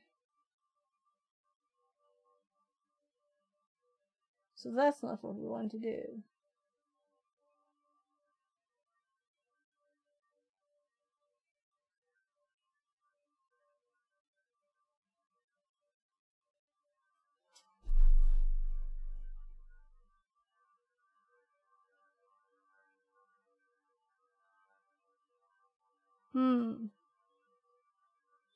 Right.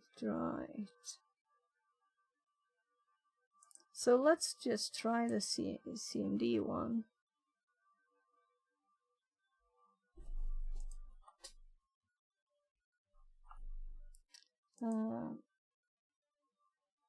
Here we have it. This one is simpler. It's just running this one. So let's try this one first. I haven't looked at what they suggest. We don't need the A here.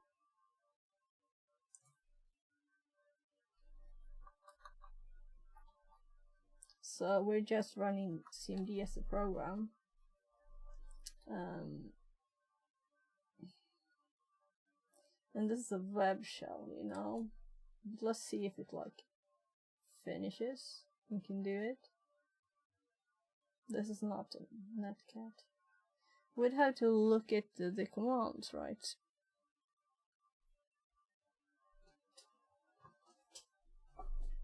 So did it do anything? Yeah, it's thinking. Well, it's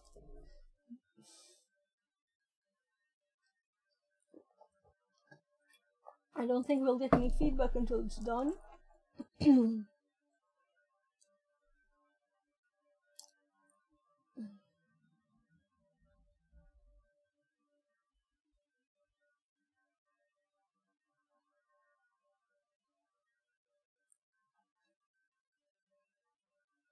Using anti-LM type 3 response and accept security context is triggered. So we got anti-authority system this time. And it created a process, but we can't use the process, you know. So if we copy this and just do who am I here, I'm assuming this is just the normal one, right? We're still this, because it's all every one we do, it's new. So I will actually have to look into nc64.exe. And maybe we should even upload our own, right? But first, let's just make sure that the box does not end. And my timer seems to be set in my brain on like 20 something minutes. It's funny. It could be 58 minutes instead, right? So, or like 1 hour and 2 minutes. So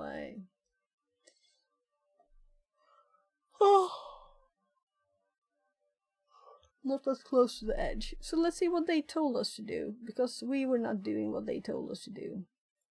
I was just looking at things myself.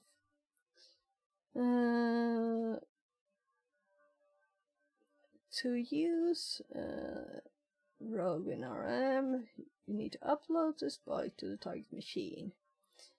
And for your convenience, we have already been done. It's here. So this is what I read, and I was, no, I want to do this myself, right? So I got it. Uploaded with a search util instead. I might actually change this.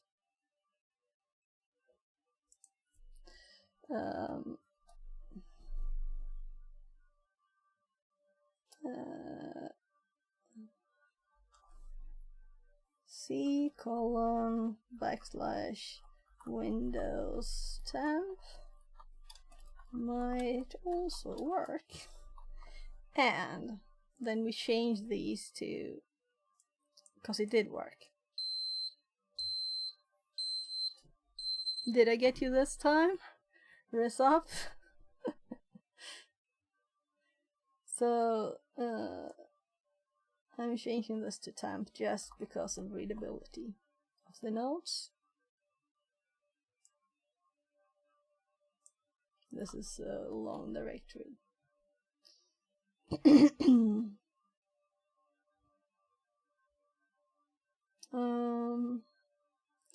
So this one didn't work. So we need to, what do I have in my paste? Okay. Why did I have that? It's quick to read, quick to write, I mean.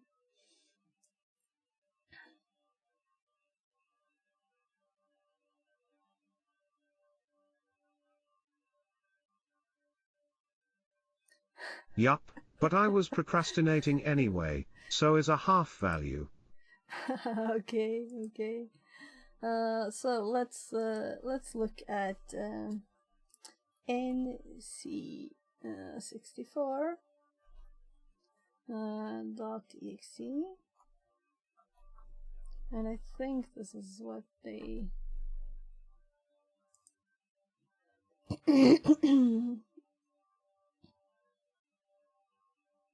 well, not at all there.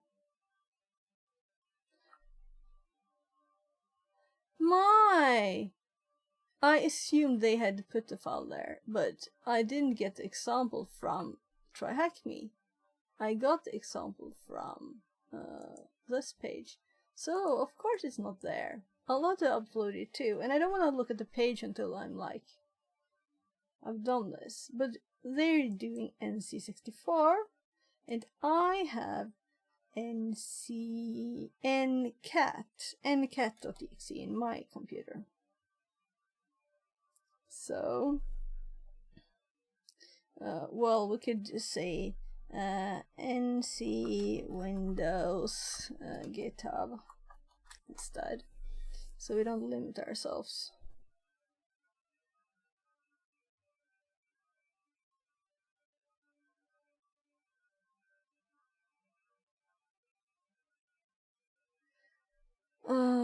Let's use the file I have. I'm sure it works. And then we should probably move it to the right location too, right?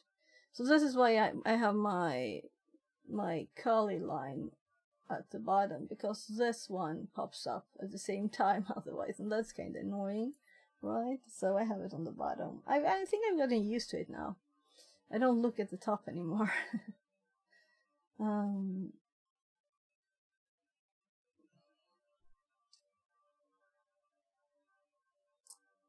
Oh, what did I click there? So, oh no, I wanted to go there. And let's see, this one is running stuff, this one is not. So, yeah.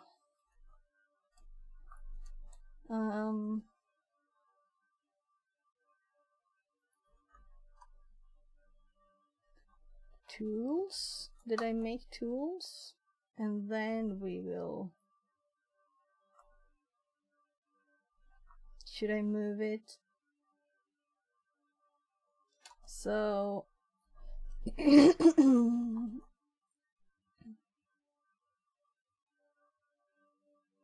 shells. ncat.exe.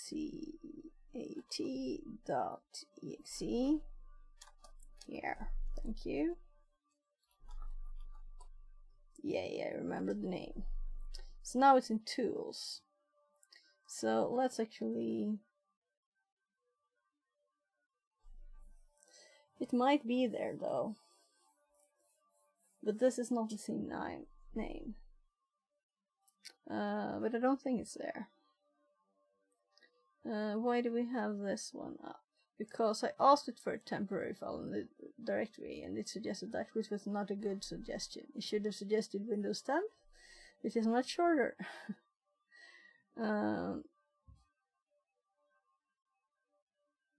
Yeah, I was looking for right access directory. So this is where I got this bit from. So now I'm going to go back to the nodes and do the search util thing again.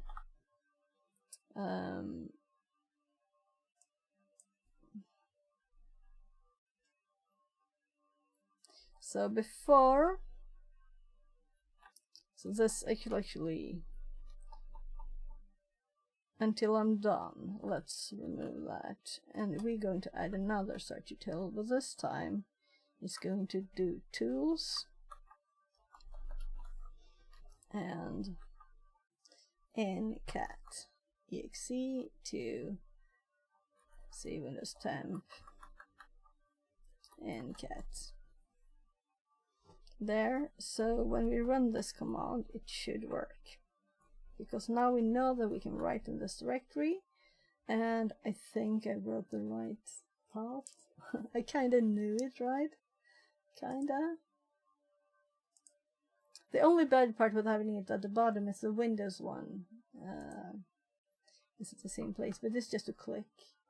So to confirm, we have certutil -url cache -splish.f, and then we have our IP port, tools ncat, and the path that we have confirmed we have right access, and it completed successfully. So let's hop back to, my god, too many windows. Also, let's actually clear this one. Looks nice, right?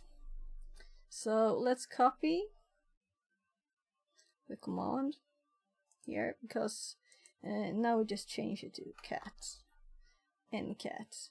And I'm not sure if this is the correct command, but we will know soon without googling. Testing is the better option, the much quicker one. If you think it will probably work, because this is what I would assume it was intended for. So I was a bit confused before why it didn't work, but then I realized that the NC64EXE was not from the TryHackMe room, it was from the Roguewin RM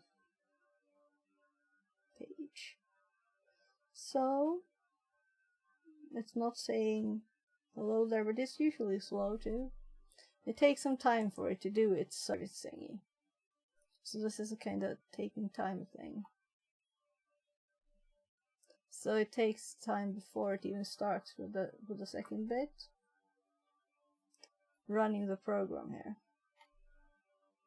It does its thing, it's all internal, then it runs less. With this argument.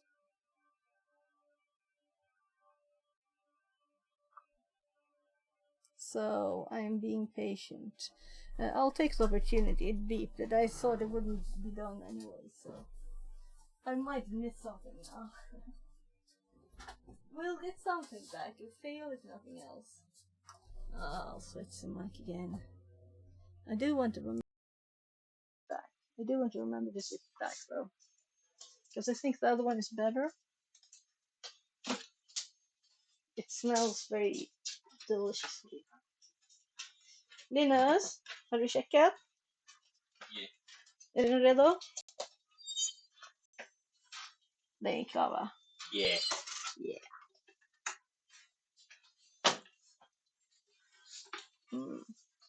Vad bra, du tar rätt sen.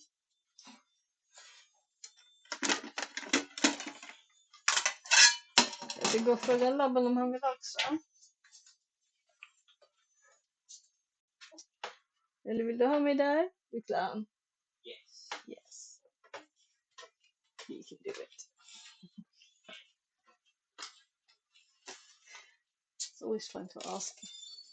Do you want it or do you want not? Oh, labban. So my 16-year-old was mischief.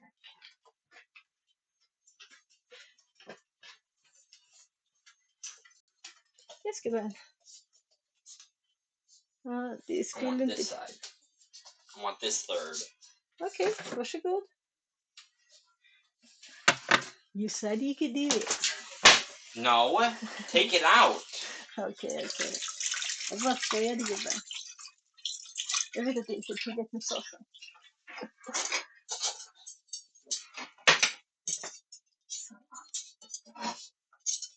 Jag tror att jag måste skära först. Yeah. Is this enough? Yeah.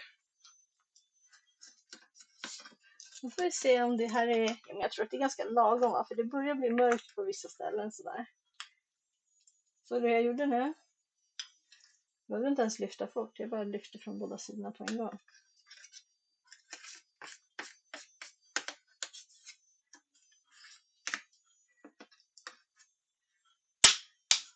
Vill du göra det här själv? Maybe a fork.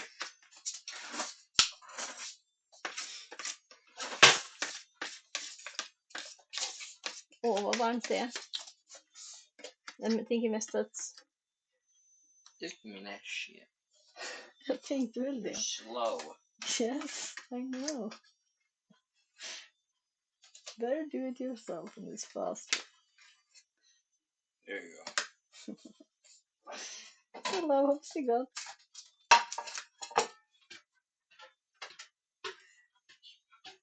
So how much hot food do I want today when I don't want hot food, right? I want cold food. I've only been like eating yogurt and sandwiches. It is a tiny bit colder today. Or well, not cold. That's the wrong word. Less horribly hot. So my god, I will never finish this bit. Tror jag tog för mycket, Linus. Ja, vi får se.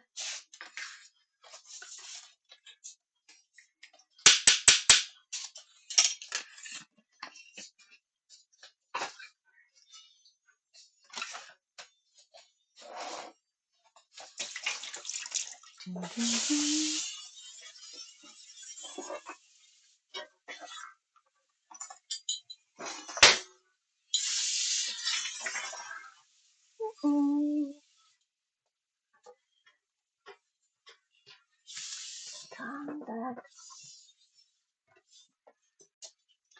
Actually. So.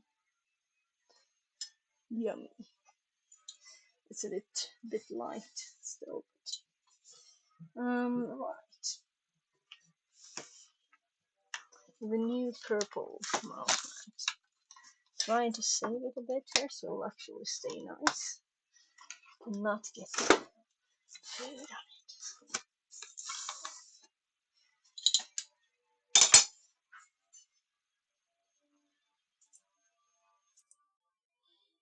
So I'll be right back.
Right, so we haven't got a single thing, meaning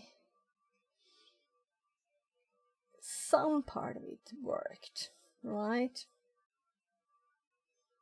Because we didn't get an error message? I don't know. Didn't I just click it right? The machine definitely didn't stop, at least. Right? Because nothing happened. This is listening. So I'm thinking the next thing is to check the actual command. Let's actually look in my notes. Because I've used Diablo 4698 says, you are there on Instagram. And this is the start here. This is where we're at. And this is where I've used it before. Well,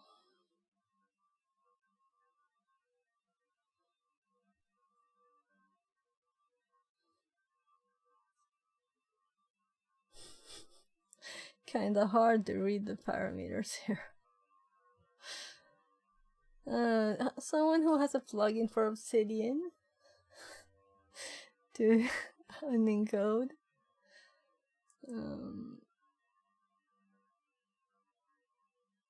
This is the same one.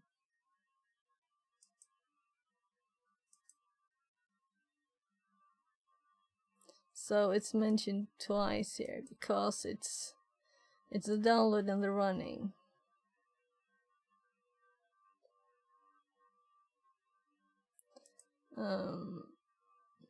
Do I have a clear text one?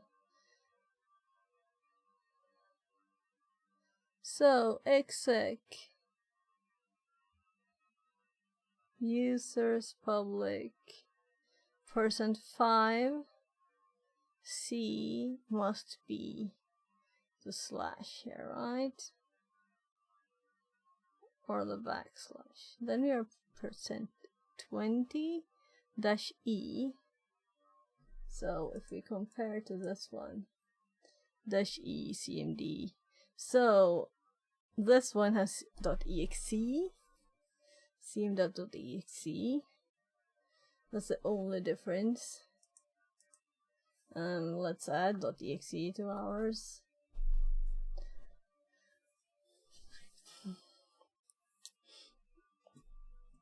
Which one did I click?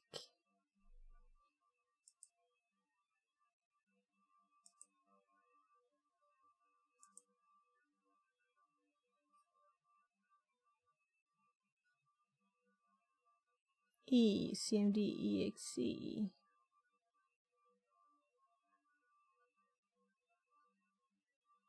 Yeah, right. So now I do it with the requests instead of the script.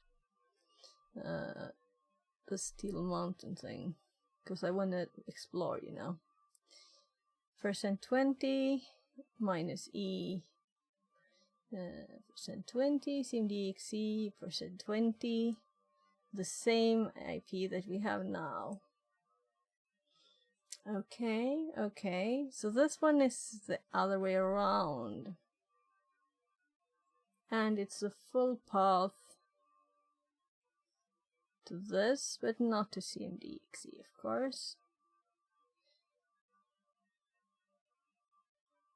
So this one has it switched around, but both worked, I think. Bill shell. Yeah, we were the user called Bill.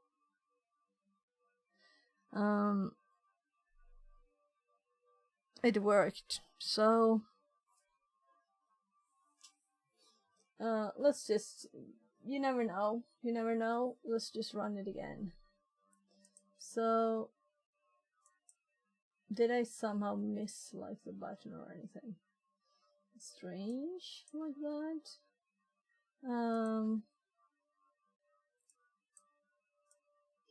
We could also do like echo high.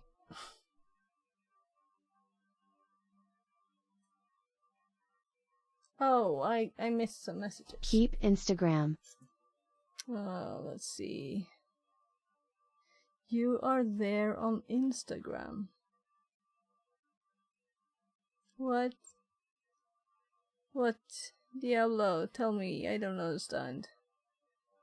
Instagram. I don't really use Instagram. I think I have a login because I needed that to see something. But I've never really used it. I just followed someone who wanted me to follow them or something. Like that.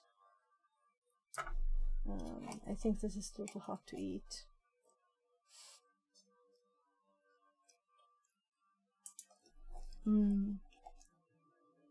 This is good. And also smoking hot. It's smoking. That could kind of sounded odd. It's smoking and very hot. To follow you there too if you keep it.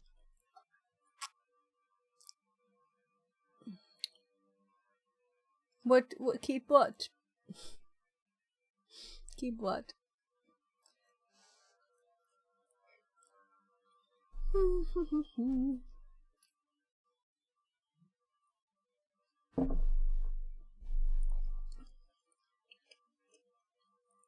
Warm. Yeah, so I really don't use Instagram, and there could be too many social medias, you know. You can't do stuff everywhere. I'm thinking of putting on Twitter, and I'm not using X name.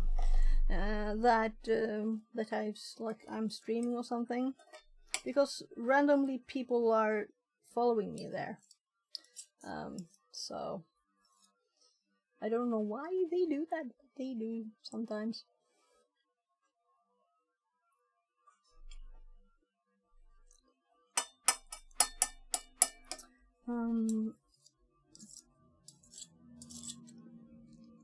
Well, not a lot of people, only I almost didn't share anything there yet.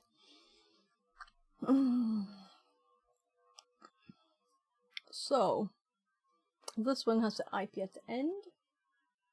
I'm more like into, let's just restart the poor thing. Well, then we would have to upload things again. Let's look at what they say, right? The box. Actually looking at TryHackMe's page.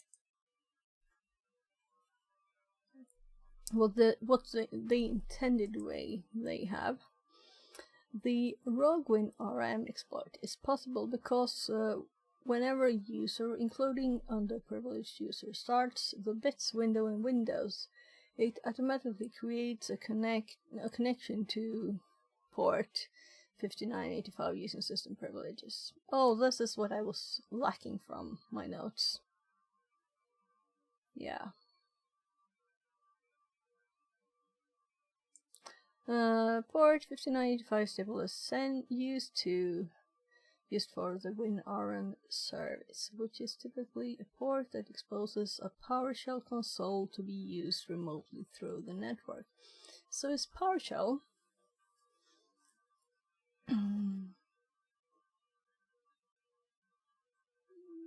think of it like SSH, but using PowerShell. Oh, they're trying to explain. Okay. So.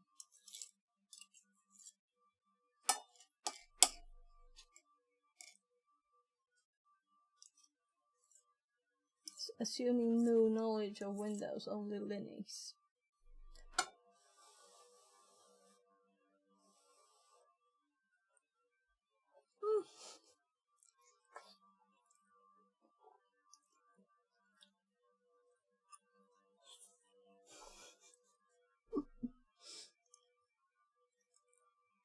Sorry for eating on stream.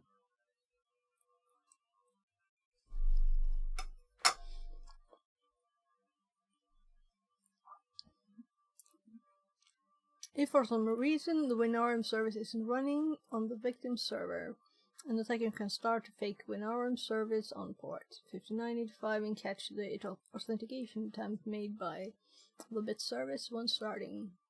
If the attacker has impersonate privileges, he can execute any command on behalf of the connecting user, which is system. Before running the exploit, we'll start a netget listener to receive a reverse shell on our attacker's machine. On our attacker's machine? Why not say on our machine?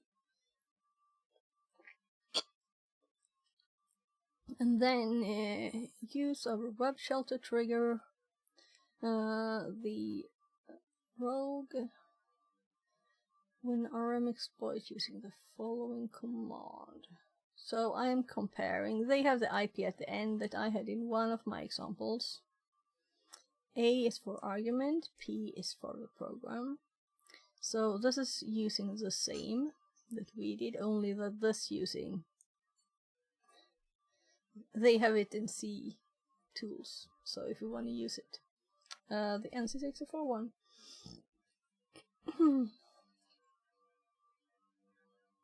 Now let's see how old this one is. So 719 days. Yeah, I think I checked yesterday.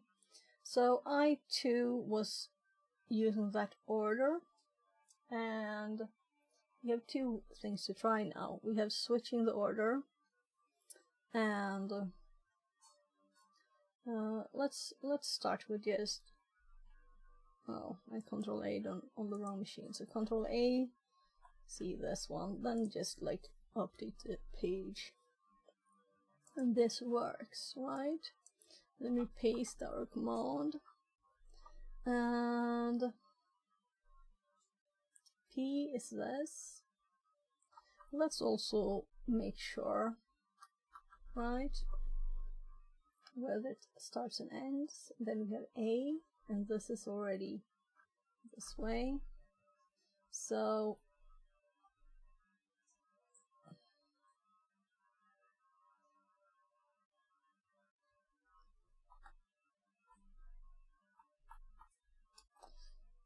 this is a test, and this is one way I used it before. So let's see if this works differently. This is also the way they use it on the TryHackMe, but they have a different executable. So we can run theirs. It's just to change it. I want to try this one first.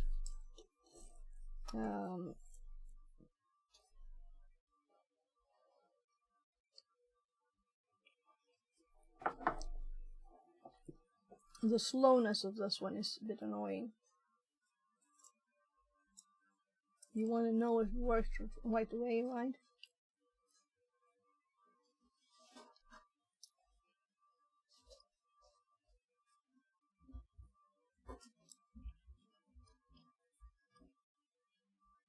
A connect should fail or succeed. It shouldn't like just be forever. But the Roguin RM does a lot of things. So we only see the output afterwards, since we don't have a real one. Right. So if you are in the authority system, we can like change the password of this user and log in as it. And actually have the normal shell to do this in as a test to compare.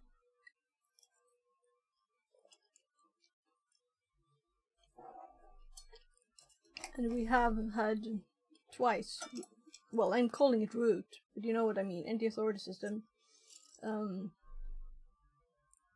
we have it twice from the other examples here.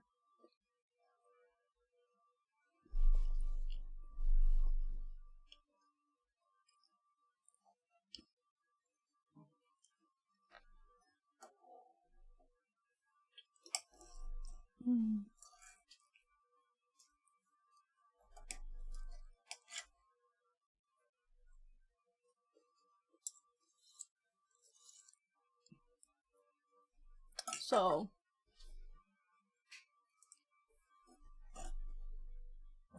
should I assume that this one didn't work and change the path to tools? And this might be like 32-bit and whatever.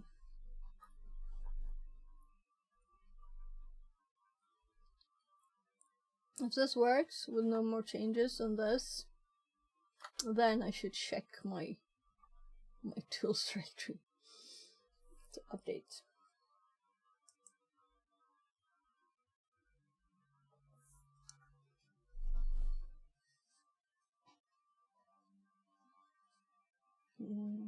I'm assuming it doesn't look different, it just looks like it looks different to me. Well, I'll continue eating. There was a nice timing on this, waiting when you have food to eat. I guess this is my lunch. He was supposed to wait for dinner. Oh.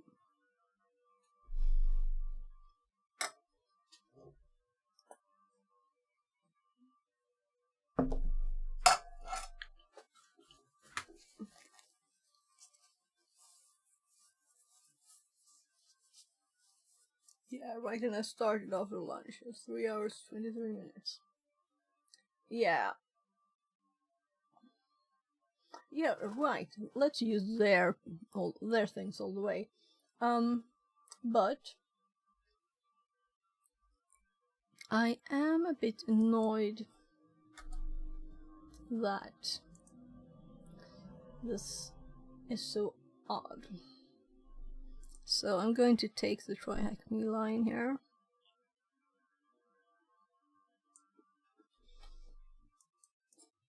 Let's first just paste it next to mine.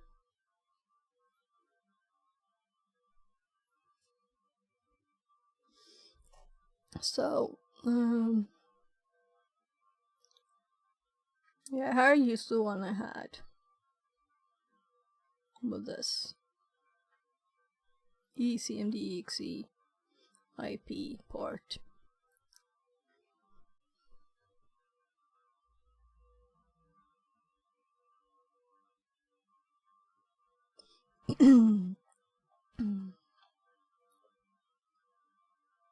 Yeah.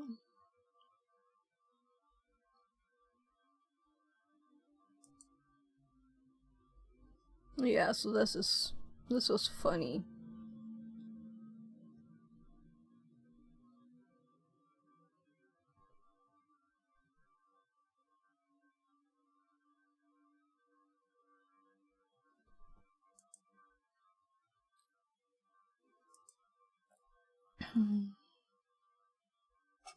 So, nej.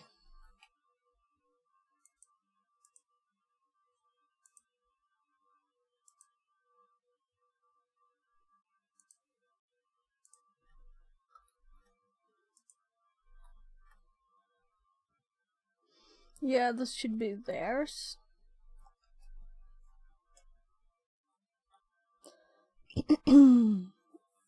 So let's also replace the path here. Well, that's not theirs, that's just their path here. So C tools, and let's compare this to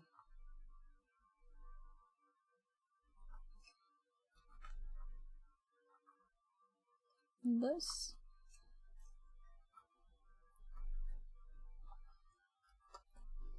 So,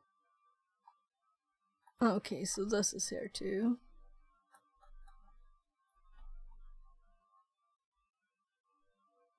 Yeah, the difference there is a capital C, that's why it looks different.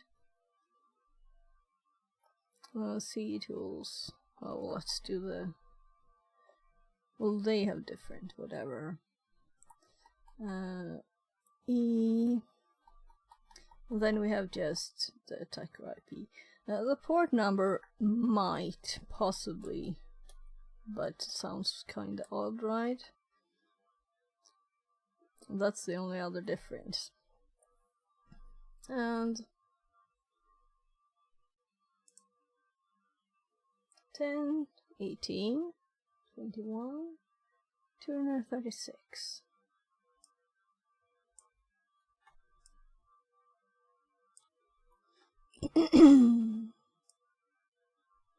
Alright, so we could change the port number too. That's the next thing to test if this doesn't work.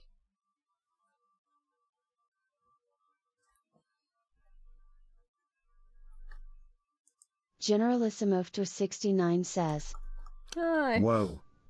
Amber is the color of your energy. Amber. Shades of gold displayed naturally. Shades of gold. I don't understand.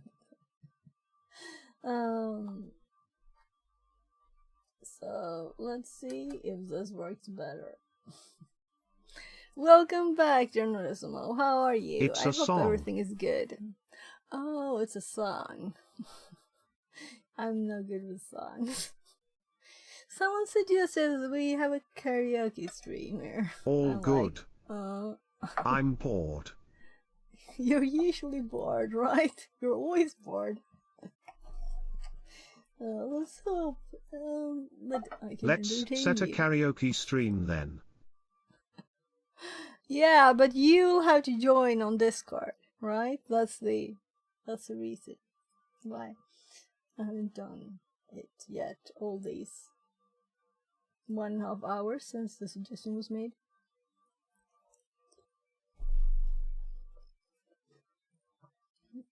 This is interesting. So their exe worked. So my exe was probably not good then. What else could I try? Yeah, because now we have the shell there.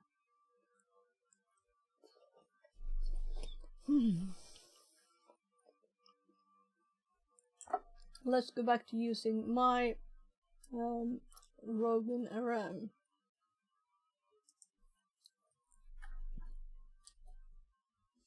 I should have done Who Am I guess.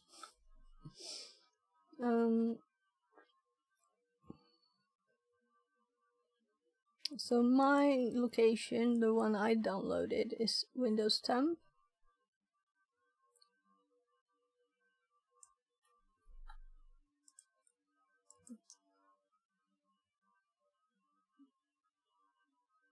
So,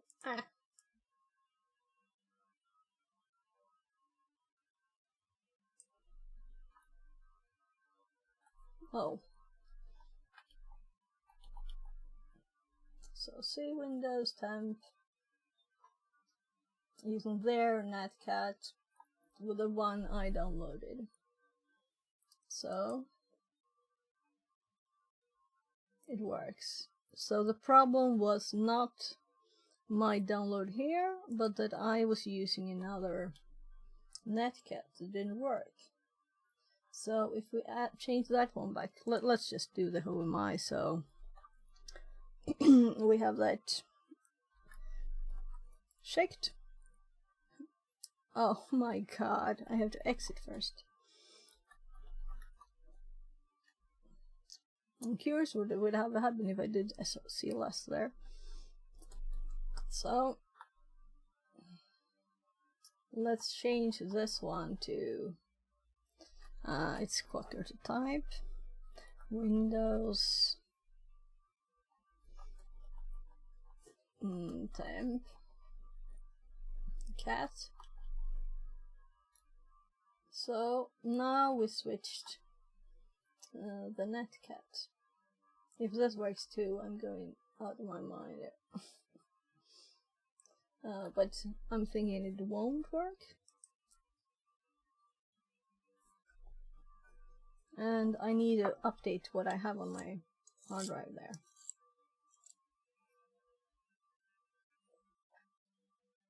But we got feedback. No, that's the old one.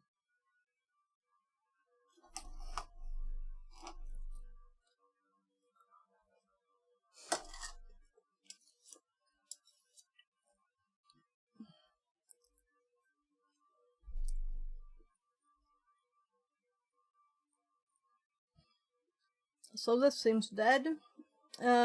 So, people, what are your best netcats for Windows? Where do you download them? Because I've used this one before and it worked. But I'm thinking maybe it's 32-bit and this only works with 64-bit on this one, which would be kind of odd, right? It worked! Okay, then it's just the box being funny. Or me making an odd typo I missed. Because now we're using both files, the ones I downloaded.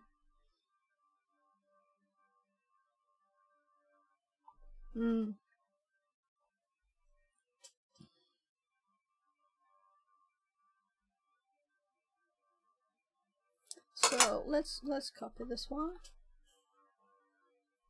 And let's put it next to the others. So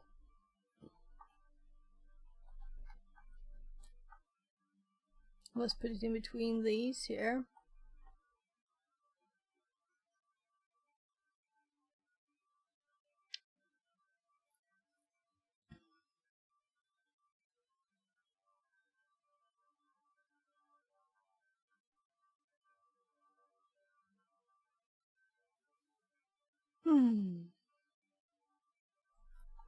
Well, I'm going to add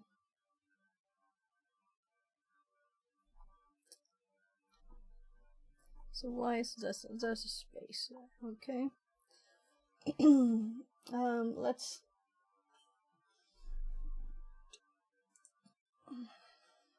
I know a drugstore cowgirl, so afraid of getting bored frown she's always running from something, so many things ignored frown. What? So this doesn't work, of course. I just had to test it when I had it up again. So let's do Netkit again. I'm very helpful, smile, smile. So, what's the best Netcat Windows executable? Be useful. Find it for me. You got a job here. That's your job. Let's see if we add these to the exe file. This is the only difference I could find. And we run this. Maybe I didn't wait long enough. Might have been me not waiting long enough. But I did wait. I did actually go make food. Right? I put the food on my plate while waiting for this.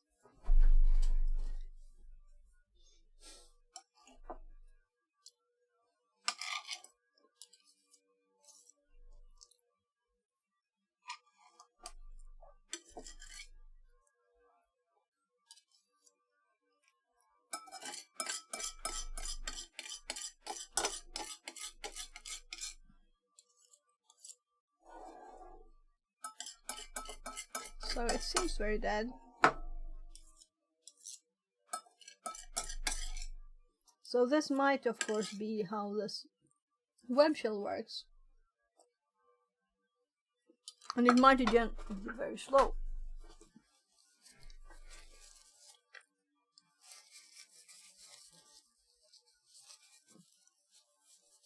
So food finished. So I don't really have to let me fix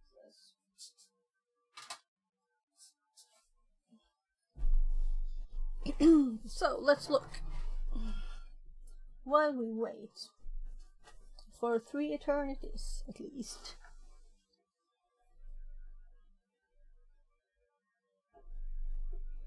Just putting back my new purple nice mouse mat here on the desk. Didn't want to get food on it.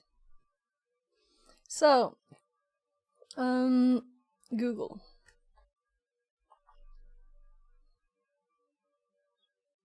I might have started Googling already.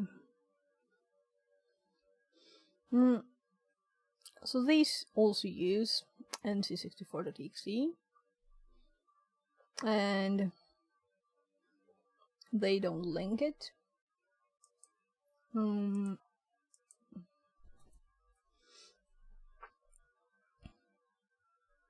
So let's assume this is the file name of the file. Let's see how popular this is.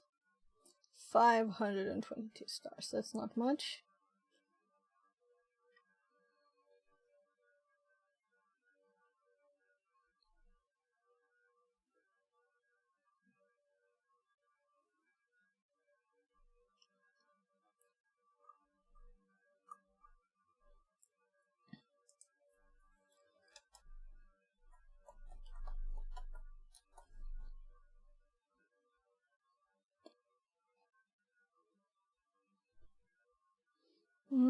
Let's just open a few more here.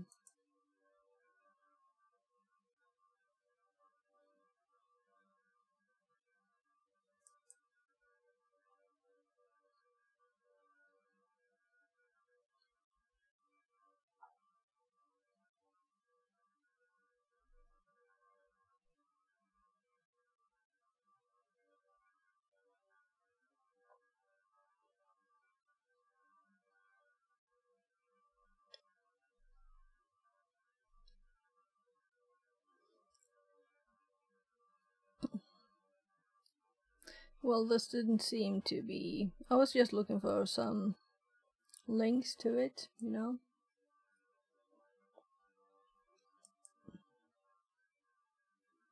So here we also have... And this is the release. And this is a netcat for Windows.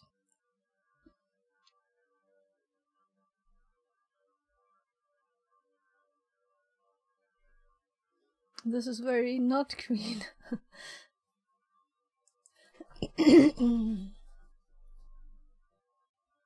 6 years ago. 6 years ago.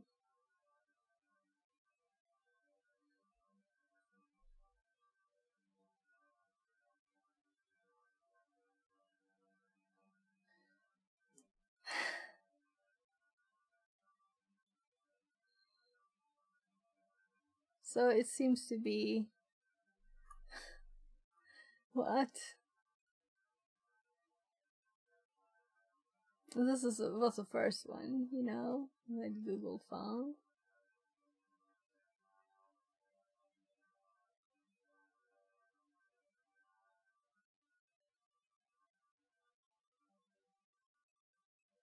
I hate these kinds of dates. If it was Sweden, this would probably be the year, or this would probably be the year. Maybe this is the year. I don't know. This is good date. This is unreadable. Depends on locale where you what year it is. I don't know what this person is thinking. So 298 kind of says that this is a year, the last bit. Also, this is not very new. And this one has 9 stars. This is why I was like, where's the best place to download Netcat? NC64.exe, you know? So the latest here is from 2018.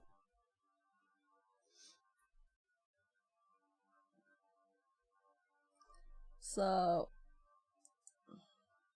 they might just be perfect and not need any updates. But 522 people, that's a bit too little for me just to download it and think, here's a good file. And 9 stars, that's like nothing. So, best so far. And this is the tiny one. So the one that I downloaded was called NCAT.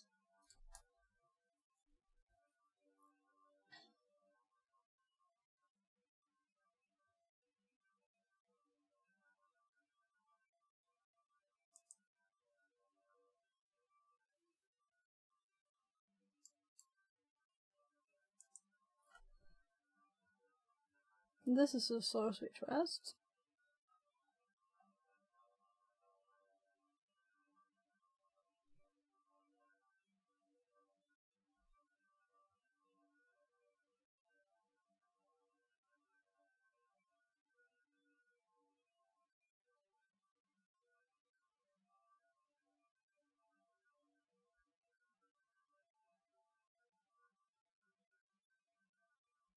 Nmap.org dist NCAT portable beta. Ensure the file has been time where you can check the cryptographic and the portable version from network, please. Neat portable. Well, let's look what that is.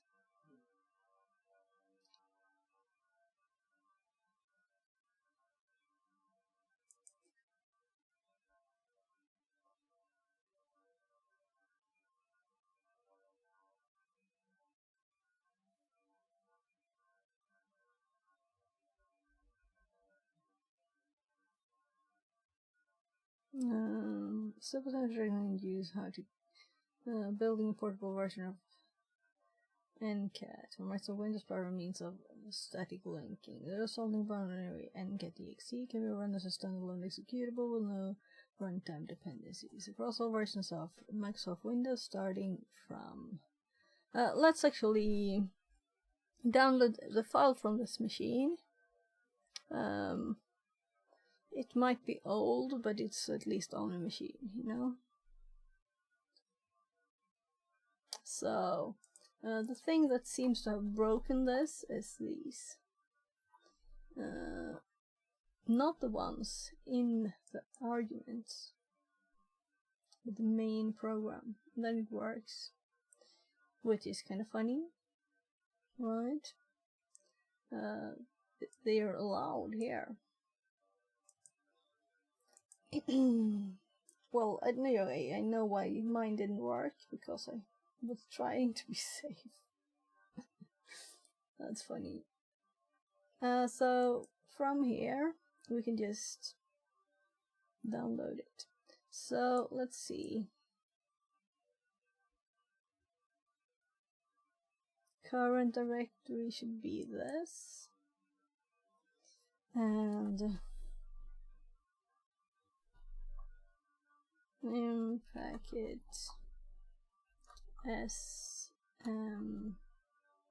no.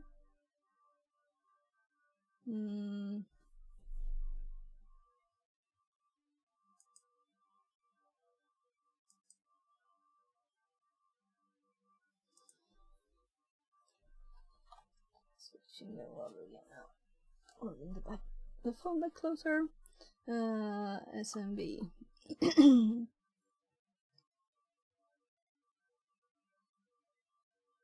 Well, there's a server. So why? I was right. SMB. There should be something here. No, because I did it on the machine, right? Of course. No, I didn't. Am I totally... Oh, I know. Okay. So...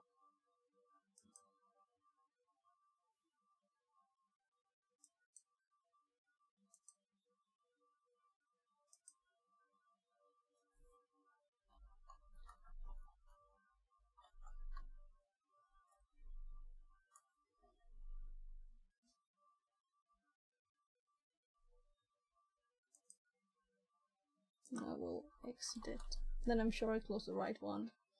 So...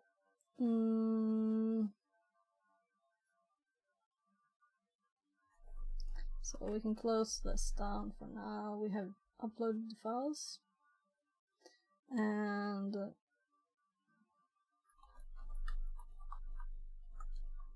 yes. This is the one where I run it. And I didn't close it down. And this is where I run the help, at least. So I'm actually going to evilly close it all and open a new one. Being slightly annoyed at the history.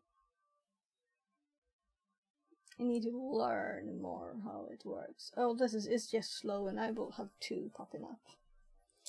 So, come on. Seriously?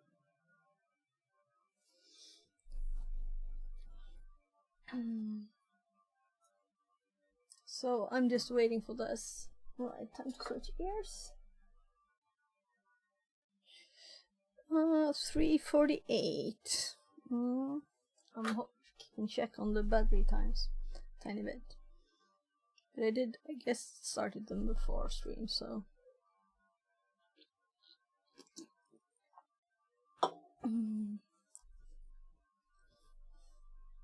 So I did something as advanced as clicking here. Now, so.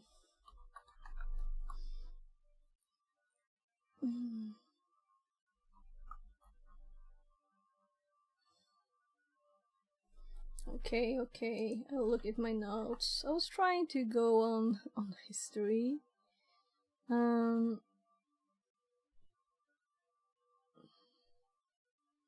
So I know why. I had to sudo it. Oh darn.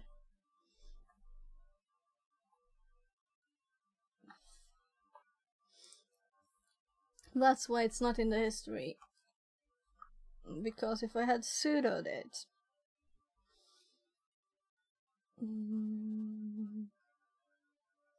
Right, and I don't have the password for this one. So we can connect to one of the others. what was I going to do? Right, I was going to download the file. Okay, so let's actually do it this way. This is okay.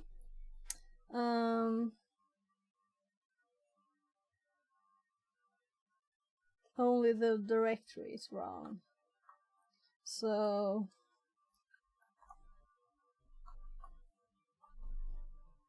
there.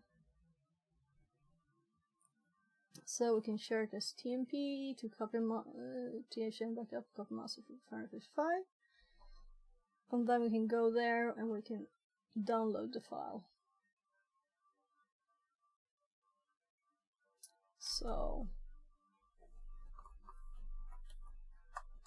I should remember this. If I don't find it in the history, I could search history, of course I was going to, but then I thought of sudo. Or actually I looked at my notes, because we just use it here. Here, that's where we used it. So not too long ago.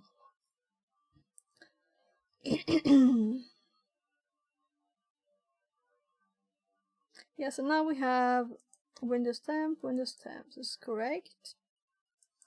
And the order here doesn't matter. I'm kind of sure. We could try it too, just to make sure. And we're going to, of course, need another tab here. Well, yeah, we do. And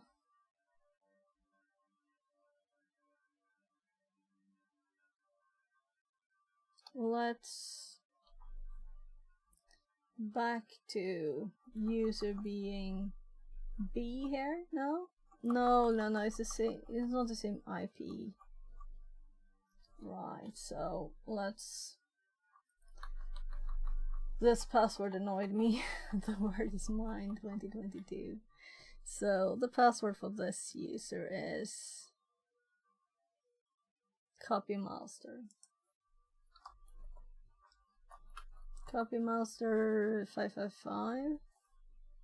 And the username is backup. And then we need the IP too. Current IP.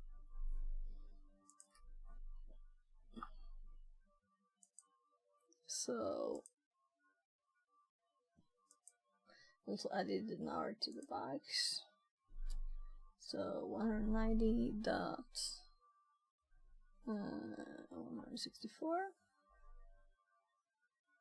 So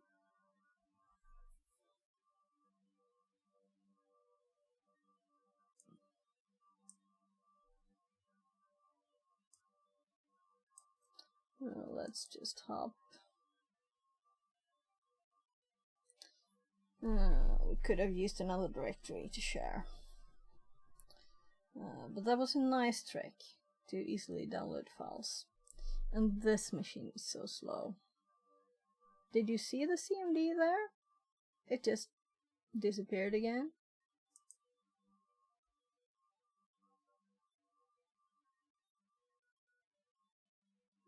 I'm waiting for something to happen for my click. Okay, clicking again. CMD. Let's do the admin one.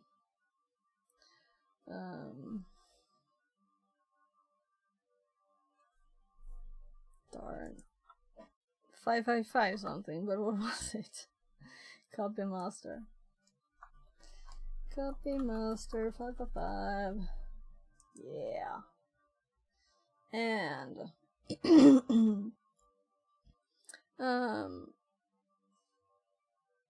so let's actually go to the place where the file is. So it's supposed, of course, to be readable by everybody, because that's the reason. So here we could just dir. And then we have the executable that I'm interested in, the NC64. So let's just copy NC64 .exe, to 10, 18, 21, 26, and TMP, right? Just comparing. There. So,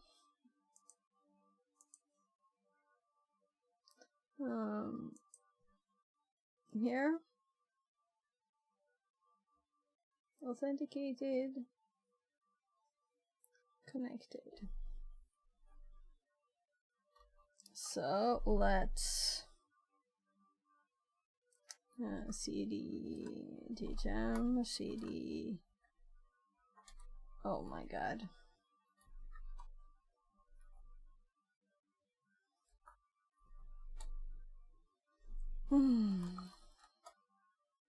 So we have the file there. So let's move nc64.exe. Fixerbot says, Time to move it, move it. 5 high jumps redeemed. Hi Geico, thanks for the redeem. I'll just copy the file. I think, yeah, it moved finds local files in the current directory there. Goaku says, 25 high jumps redeemed. Just kidding. Whoa, 25 high jumps. It might be hard to continue afterwards without being too out of breath, right? So you're doing everything I do times 5, right?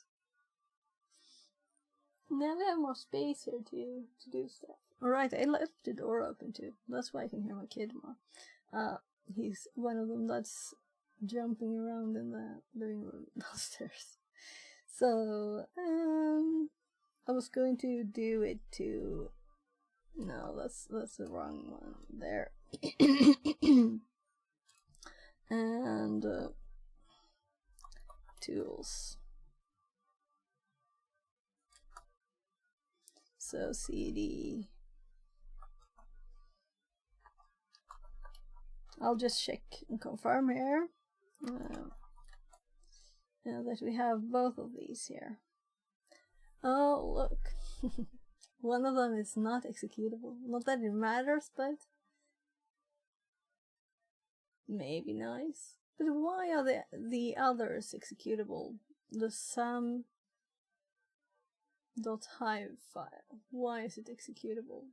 Why are all the files downloaded with Samba to this machine executable? Anyway, the size of these files. Look at my ncat and the nc64 from the box. It's crazy size difference. Also, for some reason, root owns that one because I was sudoing right when I started the Samba server.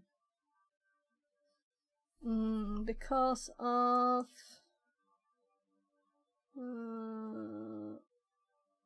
the Samba port number, right? Yeah. That's why you need to sudo it. And then all the files will be reading with root. That's not a problem. That's just like, I just thought why. So I'm going to jump now. So now we actually have lots of space here to move the chair away.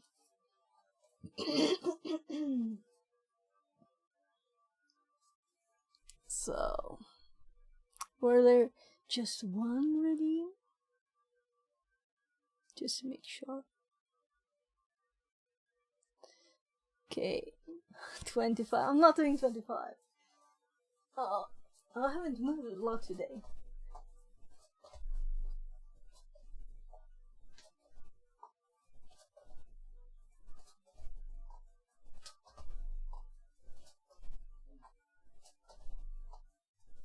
I kinda needed that. That was nice.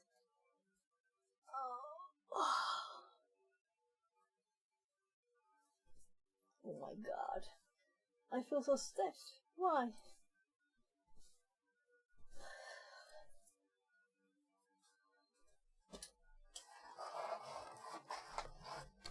Should I have like timer. Should have a stream timer. Every 2 hours at least, I have to move a bit. And then I don't mean running down, getting some food or something. So 10 was out of breath enough. Alright. I'm actually sitting up.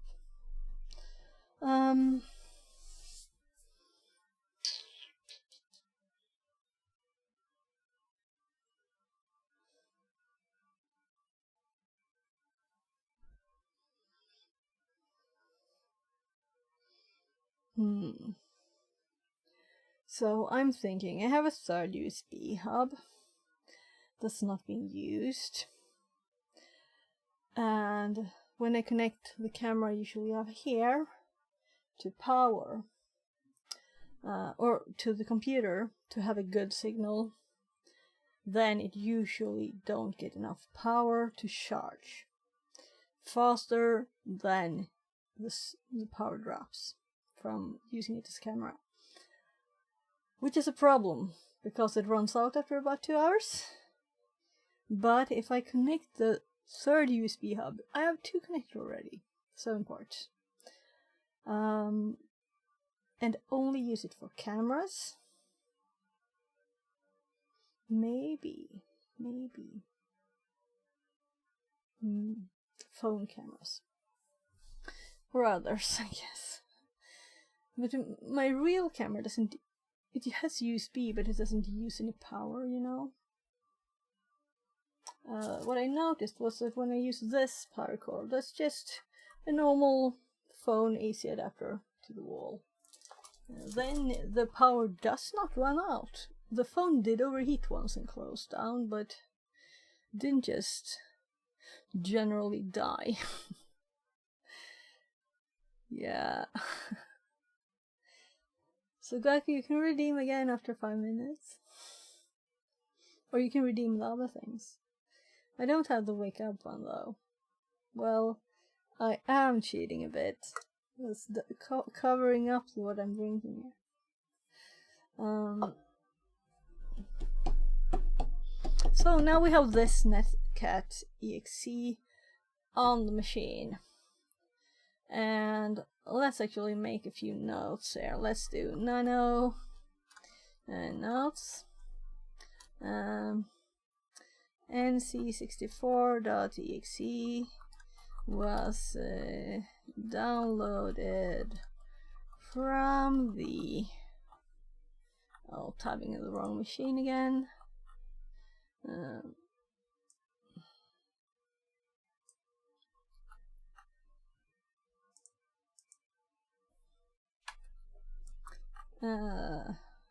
Bugs in the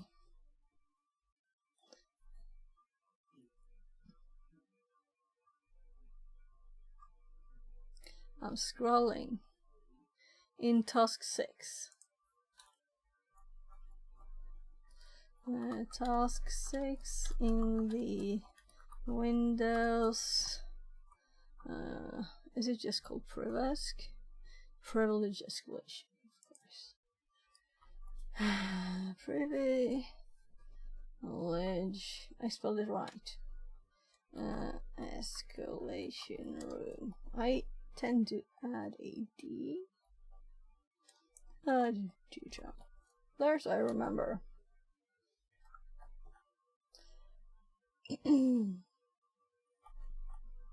So we just got this from here. So maybe we want the other ones. There are potatoes in this directory, do. So oh well, they both start with the same thing. So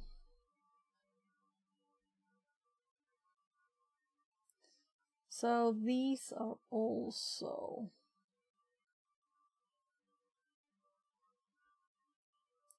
well, they're old from 2020.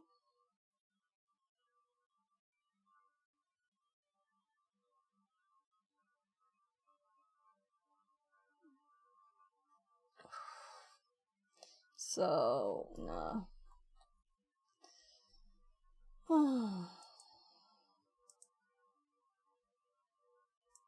So I could have just...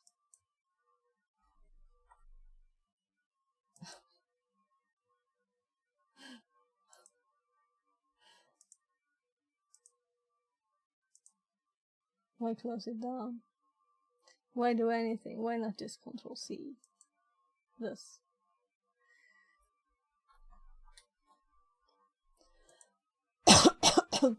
So let's abort this one too. But it's nice to repeat what you just learned, and I did do that there when we downloaded another file from the box, which is nice. I assume we're done with this, so let's continue where we're at, which is like a bit down.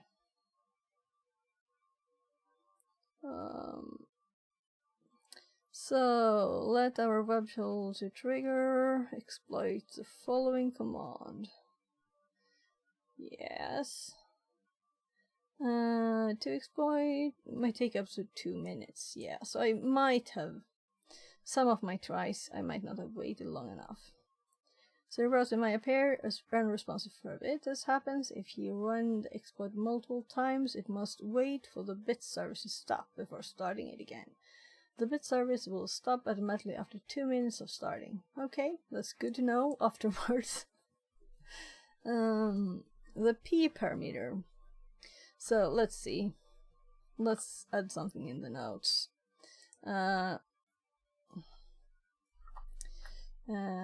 Since this starts the bits service, it there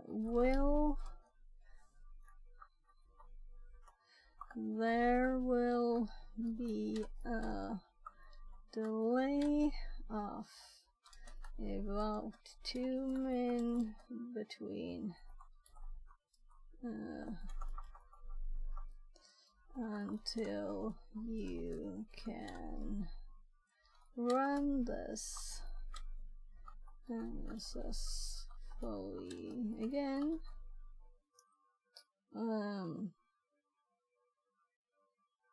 So just tiny thing. The P parameter specifies executable. Yeah, we read the GitHub for this, which is N64 in this case. The A parameter is an argument. Since we want N64 to establish a reverse shell against our attack machine, the arguments to pass to netcat will be cmd.exe, attack your IP.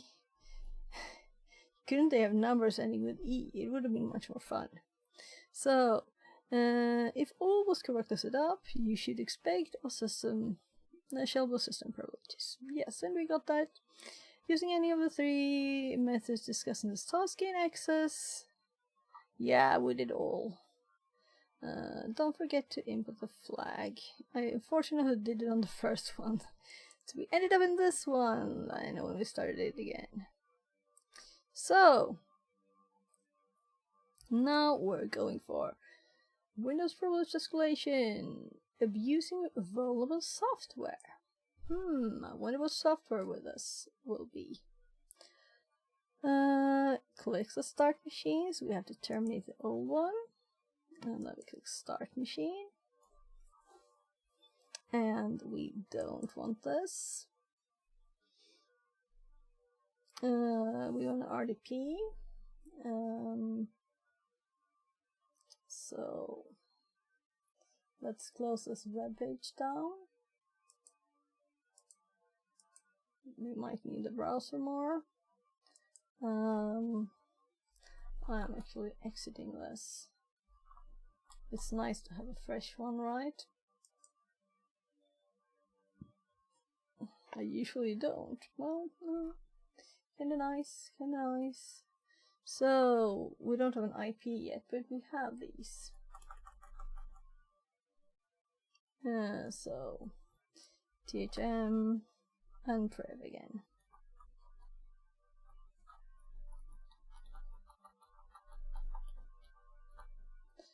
password. Okay, we're back to the old one. This was for the rest of the previous ones there. Yeah, we just got the IP 192.40 there.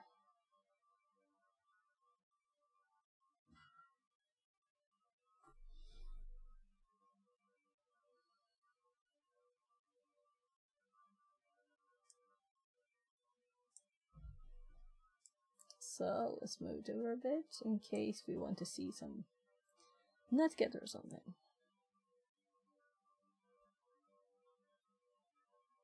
Network disconnect.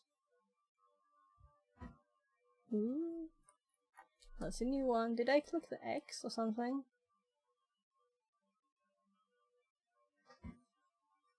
Let's leave it for 2 seconds. So, yeah, something is wrong.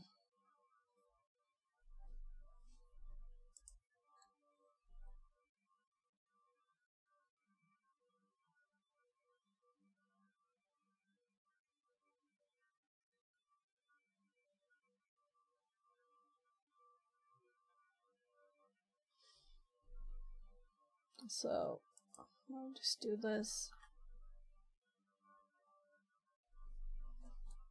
Just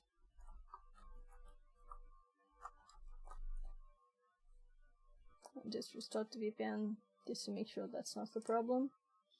The box should be started. Things should work. Another user connected to the service.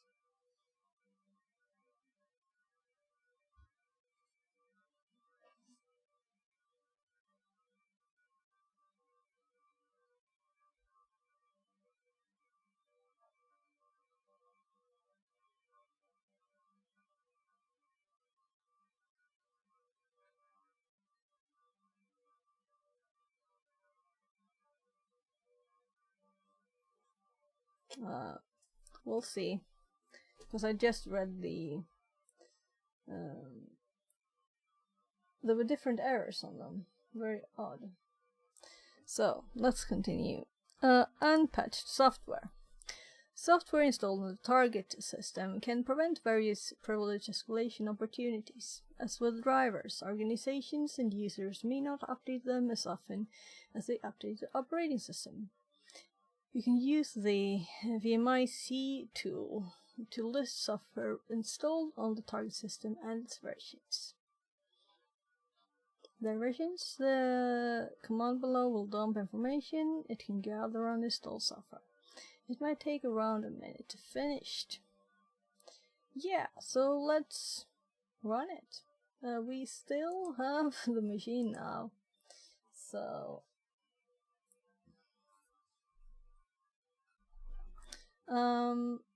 this is a very slow one, so when I type the C, then I expect a long delay.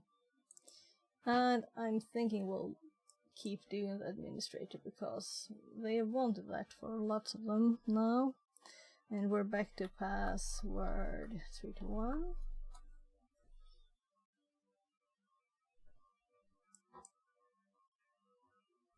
Administrator, no. Okay, so this one didn't have it. Let's just do CMD. It's unpriv, of course. Let's actually make this bigger again. And let's move it over to the side. And let's make a new tab here. So we're prepared for whatever we want to do. So first we want to do VMI C. Product. Remember that the VMIC product command may not return all installed programs. Why haven't I used this? Because I've only used VMI through scripting.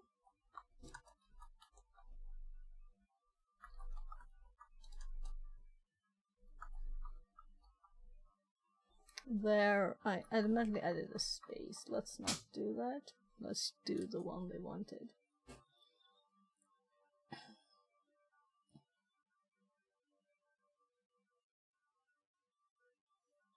So while it's thinking, let's check that we finished our notes in a good fashion. I think we ended up with a reverse shell. That's kind of all we need, right? So the next one is actually a new one.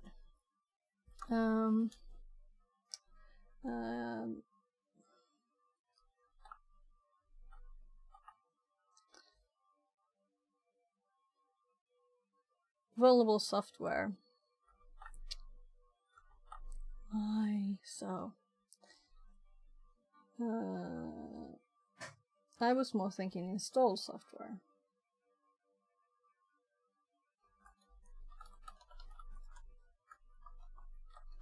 Because we will need to start with enumerating. That's what we're doing. Still no results. Let's copy this line. Because if this machine is slow typing letters into the command prompt,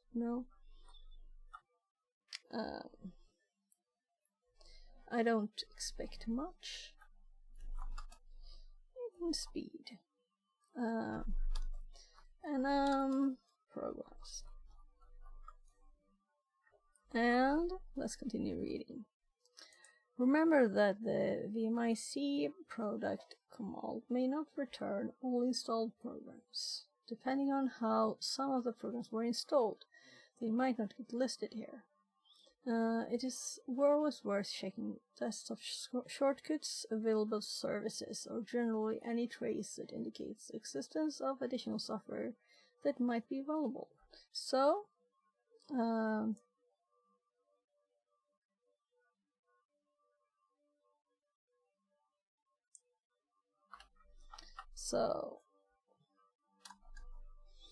also check desktop shortcuts, available services. And finally it replied. So this took a long time for the poor thing. So we have Microsoft Visual C++ version, AWS, VNC,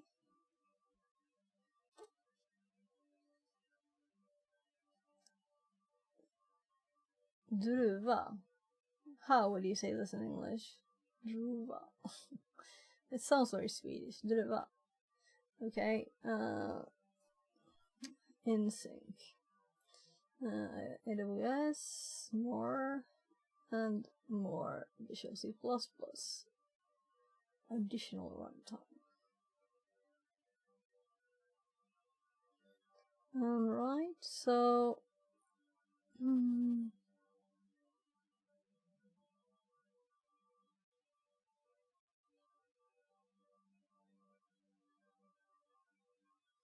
I'm thinking how I should plan something with my mom. Because I think she needed a bit of company today. I had already started streaming when she messaged me about that. Well, we'll see. I'm thinking I want to finish this one today. That was a plan. And also she knows that I like work late on Tuesdays, really. We'll see. We run this. I don't want to miss anything, but I don't want to be I don't want to stress about it. That's the thing. So once we have gathered product version numbers, information, we can always search for existing exploits on the installed software on sites like ExploitDB, PacketStorm, or plain old Google. So PacketStorm, have I been there?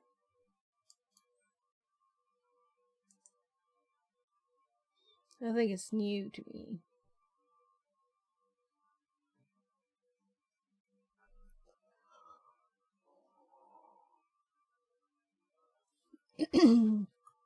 So, of course, this is something we need to add to the notes.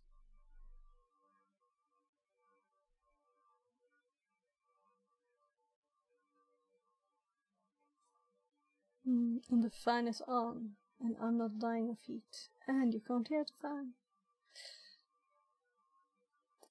So exploits. There's a special section up here, exploiting vulns, and finding exploits.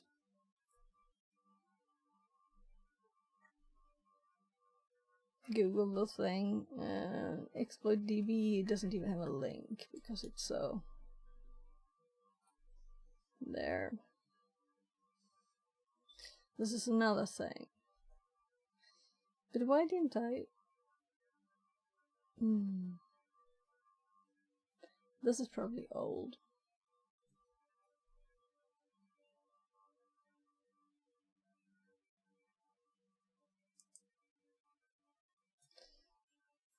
Tell me if I forget to switch. So we just added this here.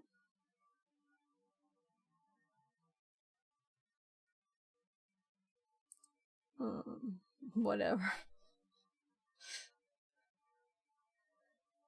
So to go back here,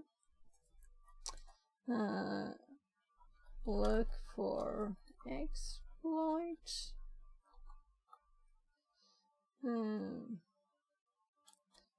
For the, well, I call this software. Then we can do that again.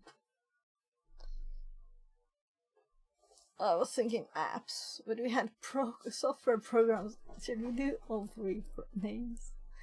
Well, apps. Why not? Confusing. Be as confusing you can. So,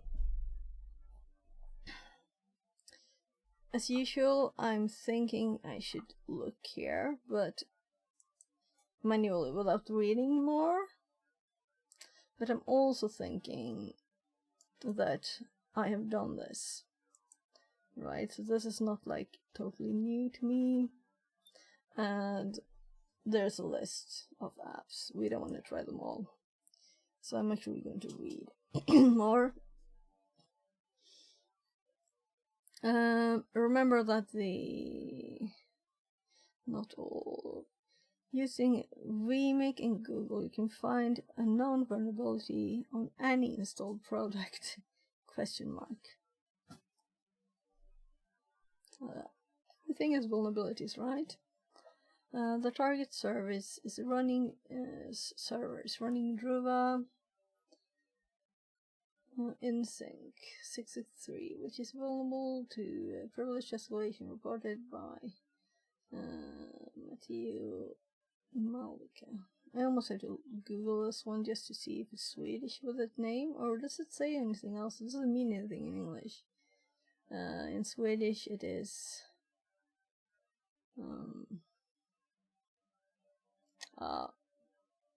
my brain is starting to go offline. Which is vulnerable from Escalation. The vulnerability results from a bad patch applied to another vulnerability reported initially for version 650. So why do they have the names here linked? Why? Is it because these are the people that made this room?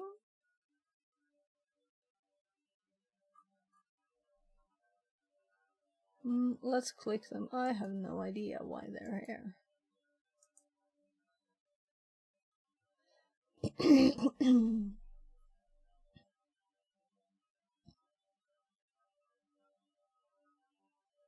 Because there are details on this exploit.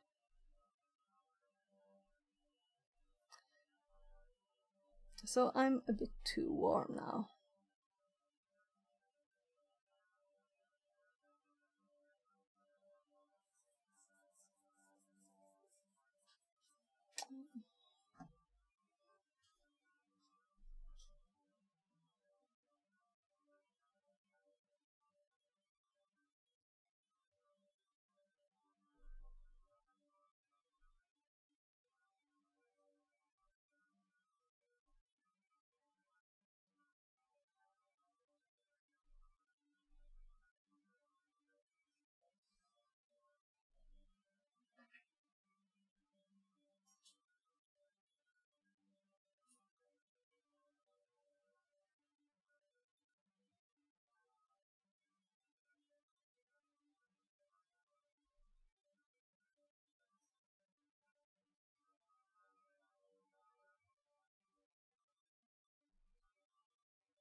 I'm just answering a message. And they're almost switched language and typing.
So I'm just thinking a bit. And I'm also feeling I'm a bit tired, so...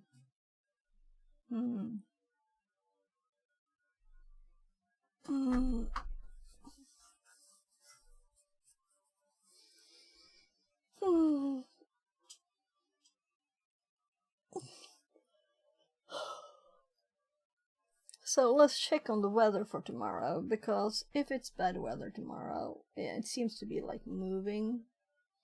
So the weather becomes better all the time for tomorrow, the prognosis. Let's see here. So now it's like hardly any moisture in the air even tomorrow. So not really. And the day after, okay, so I need to do nothing to the flea market.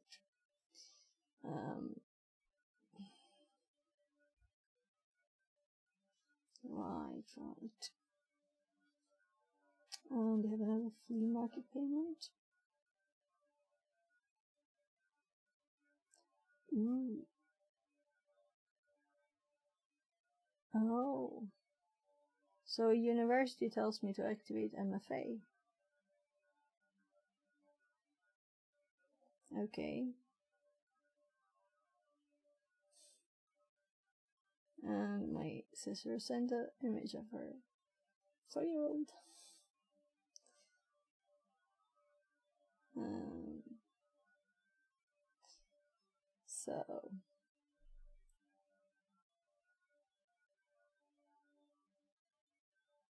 So let's see, she answered.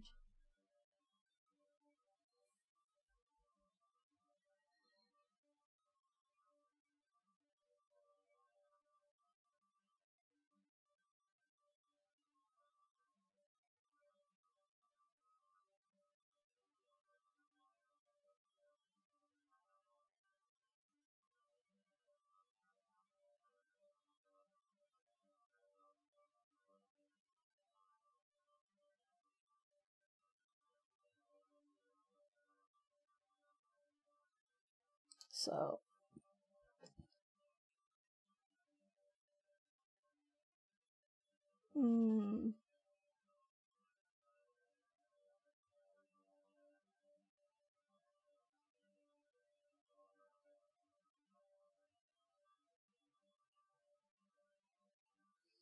there. So I invited her for lite fika. We need a fika. Apparently it's a Swedish thing. Just some coffee and something. Mostly talking. She needs a bit of company. So I will stream until she gets here. That's my plan right now.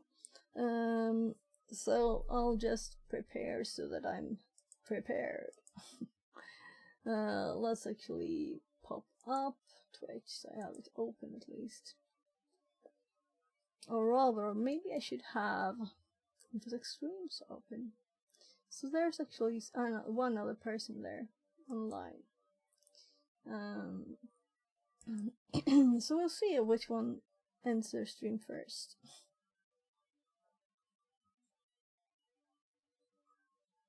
Otherwise, there's always other people. So at least I have that list up now. So if my mom would pop over, it'll take her at least 20 minutes. So we'll just continue, see how far we get. But I'm starting to feel a bit unfocused, so I don't want to miss stuff because I'm too tired. Of course, we could do like something more. I'm thinking a box when you don't have power in your brain. Maybe that's stupid. Coding. You can do that all night, right?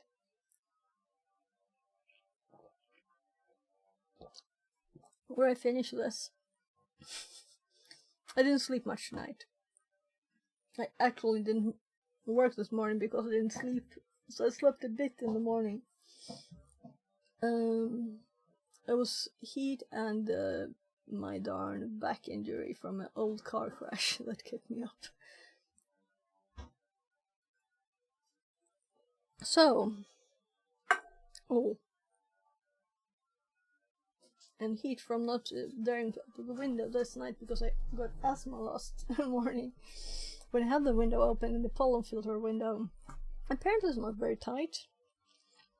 But I'm thinking of putting it in now because I can see it outside it's 23 degrees, 0.1, and inside it's 31.4. Which kind of sounds nice to have 23 in here. Well, not 23, that would be a bit cold to me. But I'm actually going to open the window. Oh, let's actually start this phone because we haven't used this today, and also I'll get a tiny bit more break from the things that I might need a break from. We'll see. I'm thinking, should I TTS this while I start the phone? And then I might read it too. We'll see. So I'll TTS this while I start the phone. Case study, Drava InSync 6.6.3. The target server is running Drava InSync 6.6.3, which is vulnerable to privilege escalation as reported by Matteo Malvica. The vulnerability results from a bad patch applied over another vulnerability reported initially for version 6.5.0 by Chris Lin. The software is vulnerable because it runs an RPC, remote procedure call, server on port 6064 with system privileges, accessible from localhost only. If you aren't familiar with RPC, it is simply a mechanism that allows a given process to expose functions, called procedures in RPC lingo, over the network so that other machines can call them remotely. In the case of Drava InSync, one of the procedures exposed, specifically procedure number 5, on port 6064 allowed anyone to request the execution of any command. Since the RPC server runs as system, any command gets executed with system privileges. The original vulnerability reported on version 6.5.0 and prior allowed any command to be run without restrictions. The original idea behind providing such functionality was to remotely execute some specific binaries provided with InSync, rather than any command. Still, no check was made to make sure of that. A patch was issued, where they decided to check that the executed command started with the string c:\program data /drava /InSync4 / where the allowed binaries were supposed to be. But then, this proved insufficient since you could simply make a path traversal attack to bypass this kind of control. Suppose that you want to execute c:\windows /system32 /cmd.exe, which is not in the allowed path. You could simply ask the server to run c:\program data /drava /InSync4 /windows /system32 /cmd.exe, and that would bypass the check successfully. To put together a working exploit, we need to understand how to talk to port 6064. Luckily for us, the protocol in use is straightforward, and the packets to be sent are depicted in the following diagram. So this is the AC. We don't need that now. I'm just going to wow, can't hear me.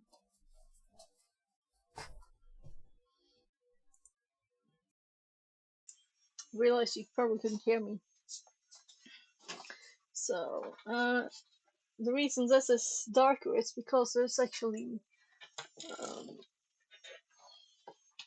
that's where the pollen filter is. So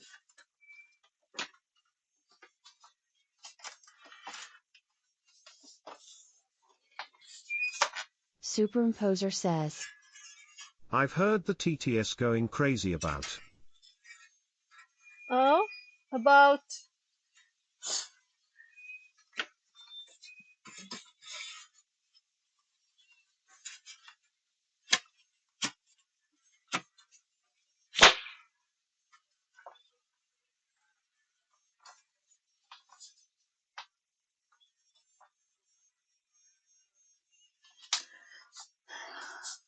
there.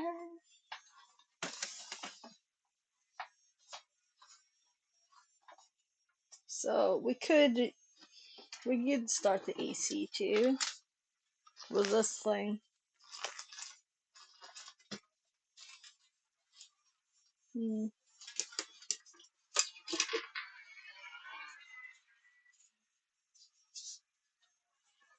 There.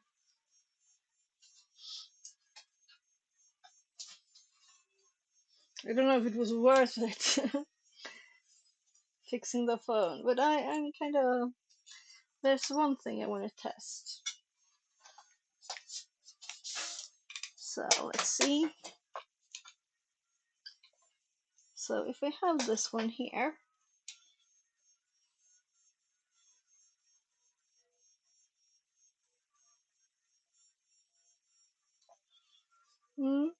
so now we shouldn't do other things, right?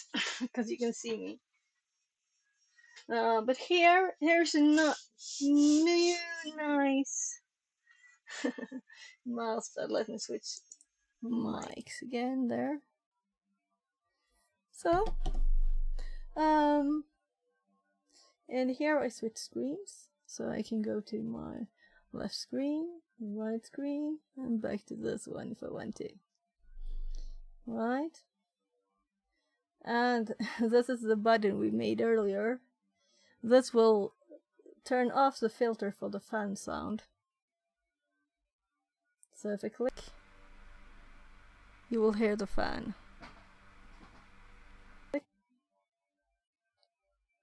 So we made that at the start of stream. So it's kind of nice, you know, to have a bit of change, different things. So my mom sent another message.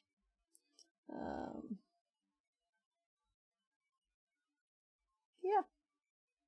So I'm kind of like waiting then for the message. So I'm not going to set up my 2 MFA here for. But let's see if I got into some course this year. Because I made it, I wasn't planning to, so I made like a late. So log in here, and you can see my very, very secret login. There, it's very, very clear texted here. It's dots. So I think it's still nothing here, but it's been fun. I'm nothing new, so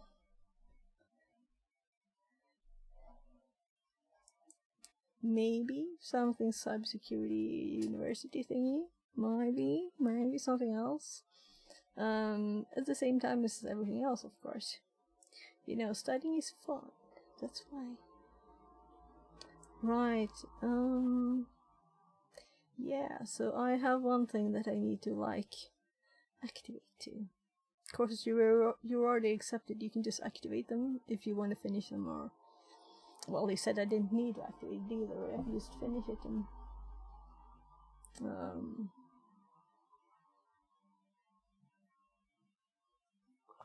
and that was a Unity course. Though I guess I do. I think I need to activate it to be able to get Maya free.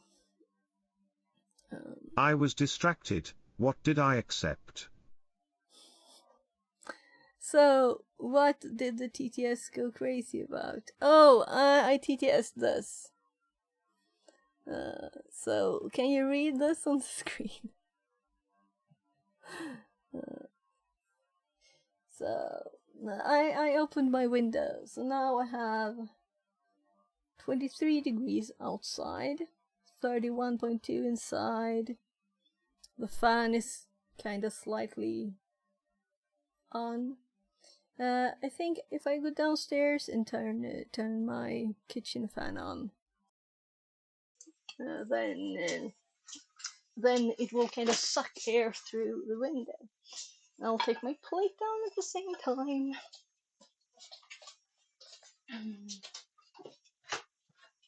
So, yeah. And also,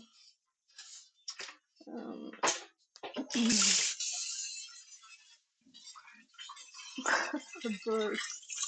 No, not 36 centigrade inside, and 38 centigrade outside here. Oh my god. That's too hot.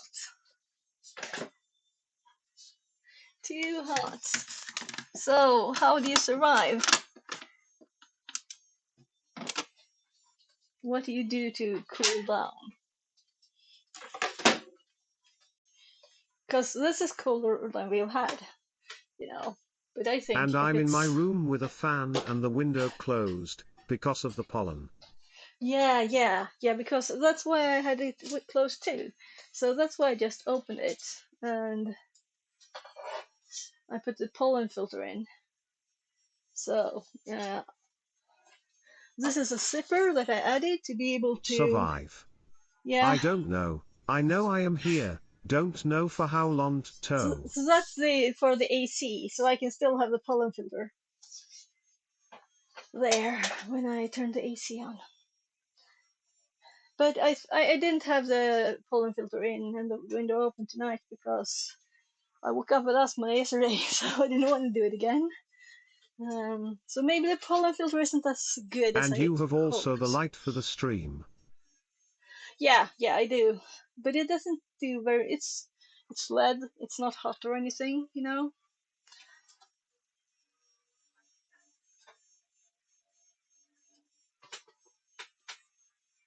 So maybe a tiny bit, warmer than some other metal. No, actually, these are the same, just the glass of the phones, and these are not on. So I'm thinking shadow not. No, everything is just like the same temperature. These feel kind of slightly warmer. Well, so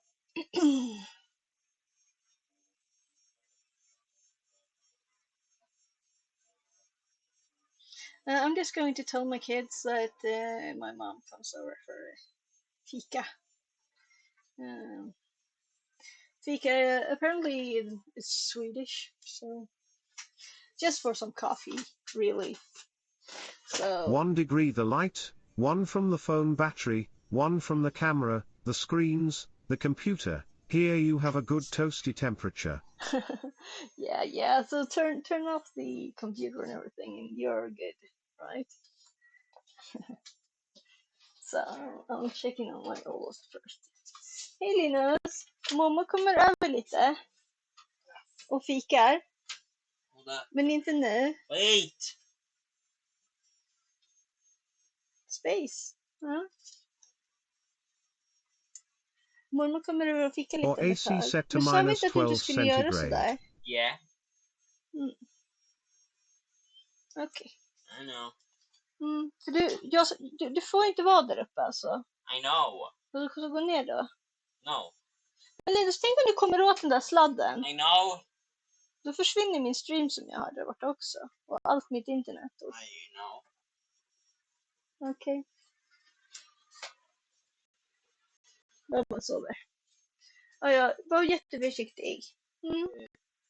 Love you.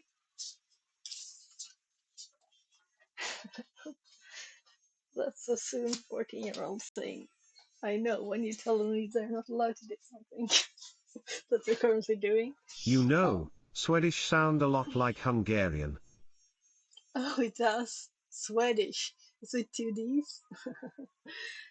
Swedish. Um, yeah, okay. I don't really know. Hungarian, isn't that like related to Finnish, I think? Finnish is a very different language. Swedish. Yeah. So, Finnish and Hungarian, I think they're Swedist. related. You choose. Yeah, so they're not at all related, the languages, at least. I type it wrong anyway. Well, Swedish, it's the one where it pronounced it as Swedish.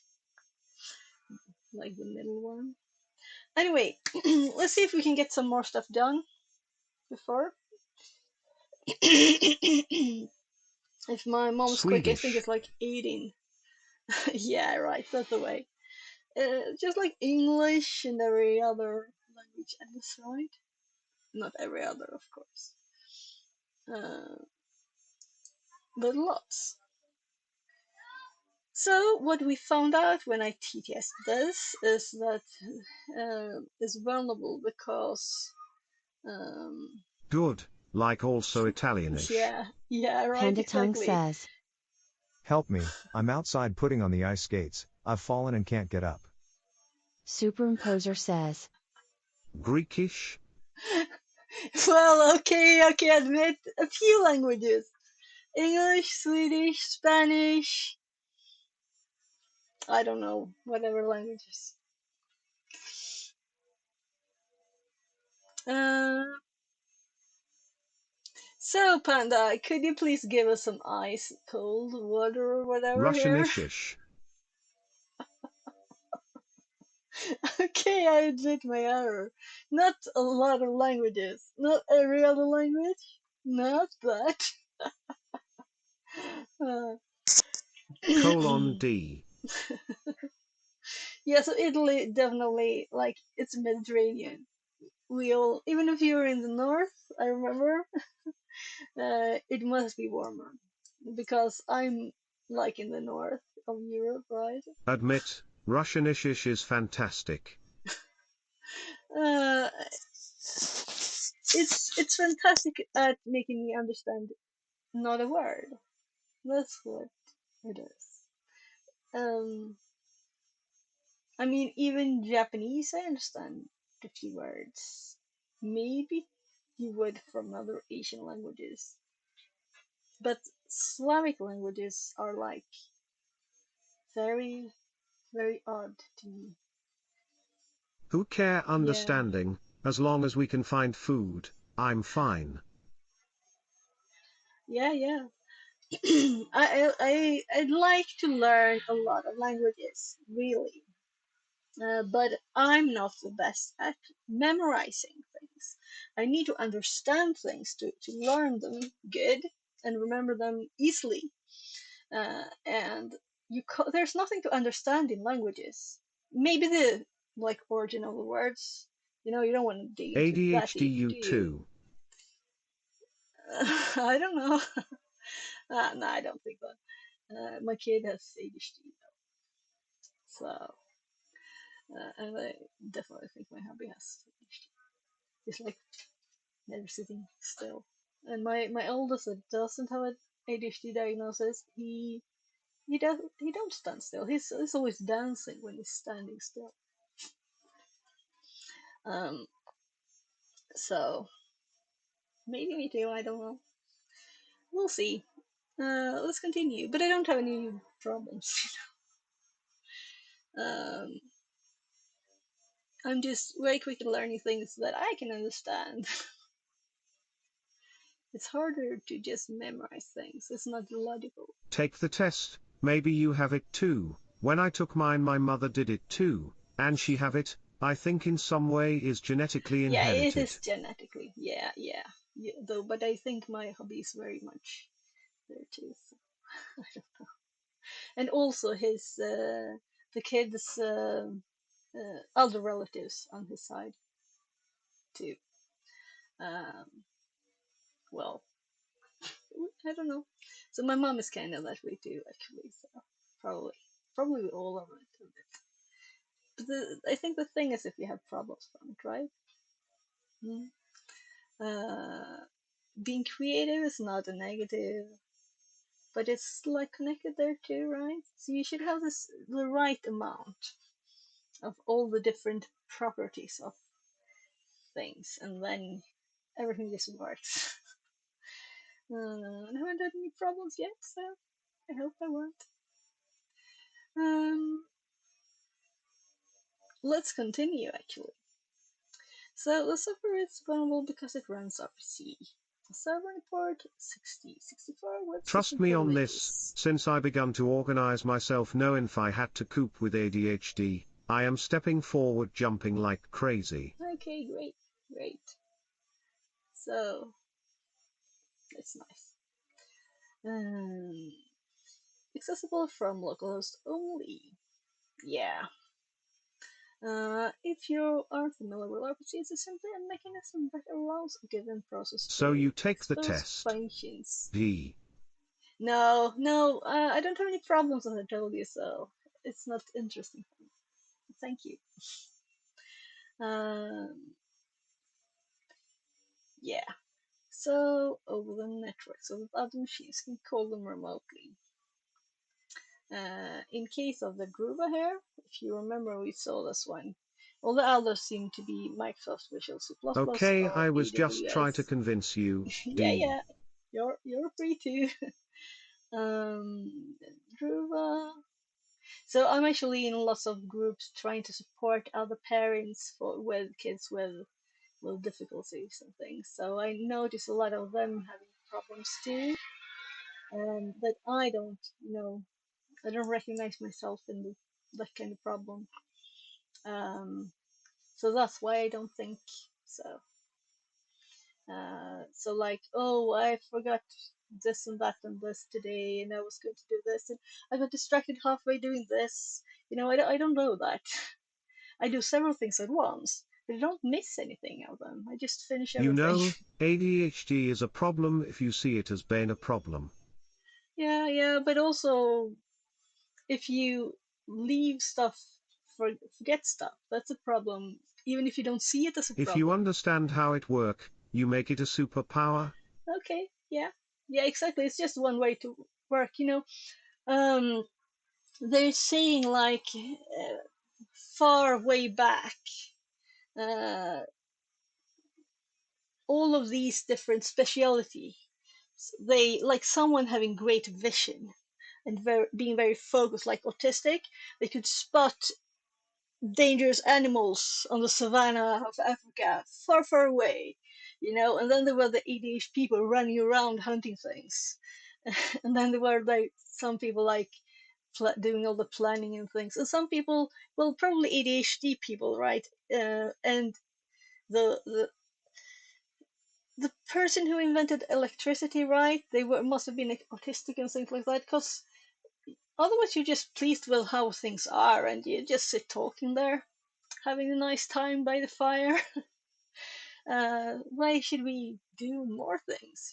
So You I forget think, details, true, but as long as you have a good way to learn the concepts, and you find a way to not get your mind bored, you have a superpower for real, especially okay, with the hyperfocus. okay. Yeah, so I'm trying to get my 13-year-old to find something he's interested in, something he can focus at. That's not games. But both of my kids had a lot of problems with school. So that's a big problem they have. Um, but we're fighting it. I have the door open, so you might hear, but he has headphones on. Yeah, so we have found a good school where he started to go back there a bit. But I really do want to continue, so I'm sorry if I'm boring you. So here it is. We Try found to this make what one they have among to the do others. gamified. But actually, he does a lot of things. I just mentioned, I can't say to him like, do the pick out the dishes. Then he would be like, nah, or maybe. But if I'm saying the dishes are done, just, implying that he could do it, then he just does it like this at once. So you just have to know how to ask for things. But he can't handle putting dishes into the machine because they're dirty. And my 16-year-old, he doesn't do much. Exactly. Yeah, he's got big sleeping problems and more tougher problems like going outside at all. There are insects outside. But I'll get back to this now. So this one, and we have the version there, 6630. Those are the worst part. Oh yeah, yeah. But he's got autism, so it's different from ADHD, right? Um, so this is social bit, and probably maybe my younger one has. He doesn't have a diagnosis though. There were very different stages when they were diagnosed. So this one is 6.5, which is lower version, and that was the first update here from this person. And so let's make you hyper focus on this thing instead of ADHD. Can you do that? So before this version, any command to be run without restriction, and still it's there's no check to make sure of this, because you could just do this to bypass it. So I wonder what version that was fixed in. Let's actually search for the version ourselves. We have this new one that I didn't try. Is this it? No. Let's look for it here. Oh la, but while we are talking about ADHD, I am listening to Lisette, and I am translating the steps for Overthwire Bandit levels. I don't know what Lisette is. Is it music? Okay, so you try sleeping, yeah, because you were making your notes in Italian, right? France Lisette. Oh, that doesn't tell me anything either. Sorry. So here we see the names of the updates, the persons who updated them. Yes, classical musician from the past. Okay. Yeah, so I only heard the ones from school. I do have music, but not, very much. Anyway, why is this one X? So this is something I haven't seen. Why is there an X on this one? V, verified. Okay, so this one is not verified. And my notes actually said check for the verified ones. The other ones could work too. So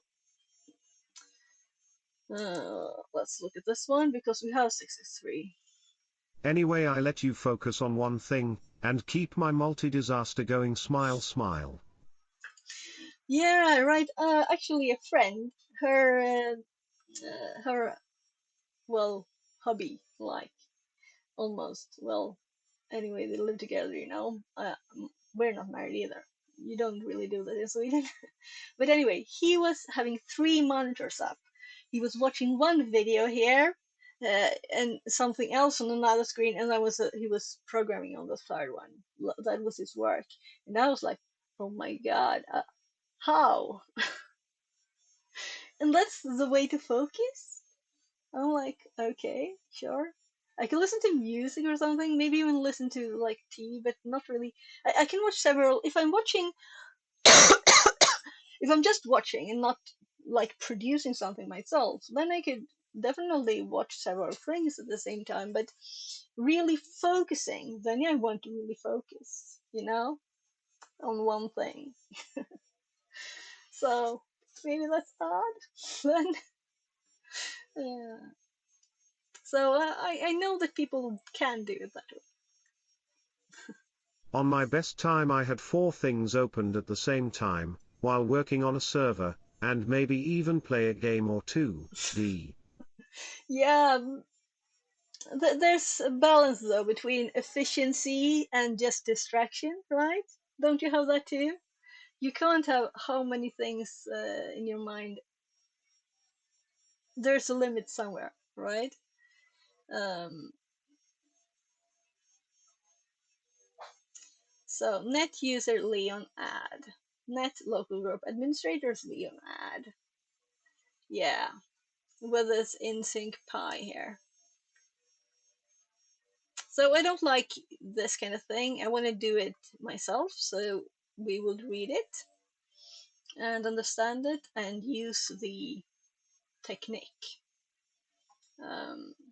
But this is kind of telling, right? As they told us here. Um, to put together a working exploit, we need to understand how to talk to port 6064. Luckily for us, the protocol is in protocol in use is straightforward, and the packets are, to be sent are deprecated. No, depicted. I was like, what? Depicted in the following. And black text, meaning we click it. Hello packet. Remote procedure ID, command length, command string. And here we have the example here. That's a command string.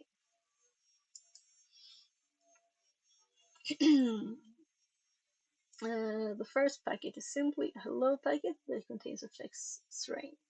The second packet indicates that we want to execute procedure.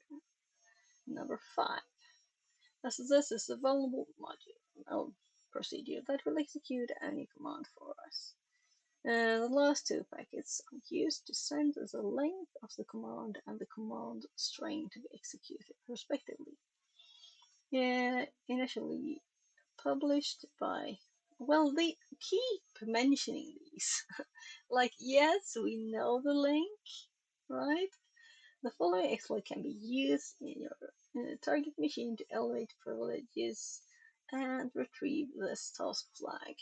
For your convenience, here is the original exploit code. Okay, so this is kind of short, and I'm assuming so many tabs now. So this is the second one. So let's actually move this one so we don't have a problem of finding it again. And let's open both. Well, actually, all 3. Though, reading PowerShell or reading this? What's the easiest? I mean, Python any day. I have to see this one too. Maybe it's not complicated, it's easy. Actually, 652, 663, and this is 663 PowerShell. So, the one they called the original was actually the latest. It's not the original exploits, it's like the 3rd version, which is not verified. So I'm a bit curious there why this is exactly this one. Okay. You can talk with PowerShell console and paste the exploit directly to execute it. The exploit is also available in the target machine C txt. Note that the exploit's default payload specified in the cmd variable will create a username pwned in the system, but we want to assign him administrative privileges. So we'll promptly want to change the payload for something more useful. For this room, we will change the payload to run the following command: net user Add and let local group administrators. So, what is the difference between and we'll check if the first one was worked first, right? Just a sec. So, since we have the door open, I hear a lot more. So I wanted to check if it was my hubby coming home, but it's too early, I think. So let's see. The time flies. It's already 18.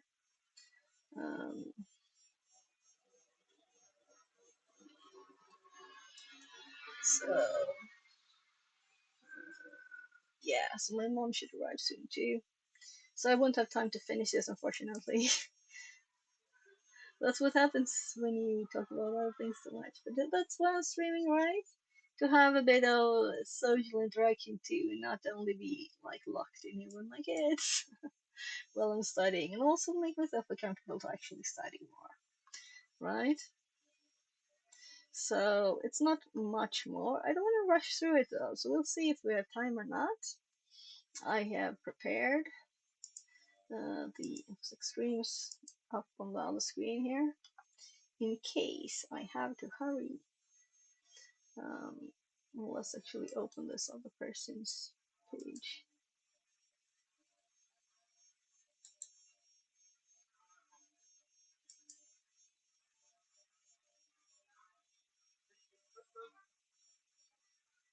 Oh, there's no one I've ever seen. They seem to be listening to music. Uh,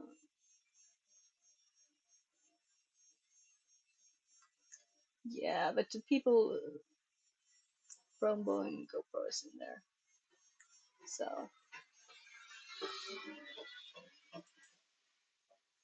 oh, now I missed the chance to catch the bus sound. So let's see. I should get the times. This is right on the spot of the hour 18:00 here. So if I'm ready in an hour, hopefully, there will be another bus that I can like catch on the filter recording. Um, to mute them for you, even if I hear them, you know, the traffic. I feel kind of bad about having the window open. So let's continue reading. So I read this. Put a microphone outside. Yeah, right. Yeah, right. So we need to add this. This will create user. Yeah, we read it. Add to the administrator group. If explained what's successful, you should be able to run the following command to verify that the user pwned. Well, that's a stupid name exists, and this is part of the administrator's group.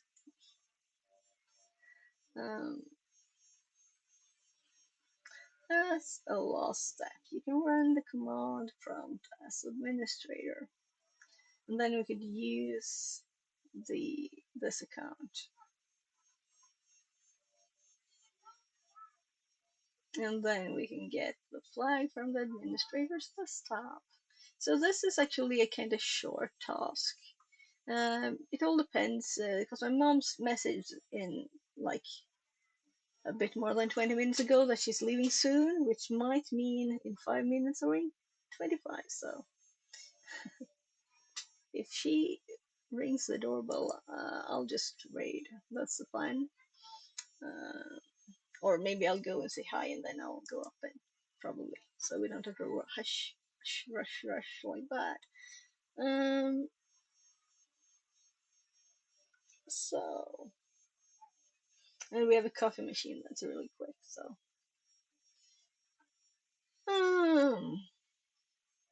yeah, let's go back to the VM here. If you have to go, don't lose time. We are here tomorrow too. Yeah. I'm not sitting here just doing nothing while I wait. I want to keep studying until she gets here. So it's no problem. You know, I wouldn't be streaming it if I thought it was. And also, I think I've got all of this. We just should do it too, and also, of course, make notes. So, this is just an example, so it's not as good for the notes because the possibility of someone having exactly this executable, well, there are lots of entries in the databases. You know your priorities, smile, smile. So what, study first or what? So study in sync 6.6.3 there. So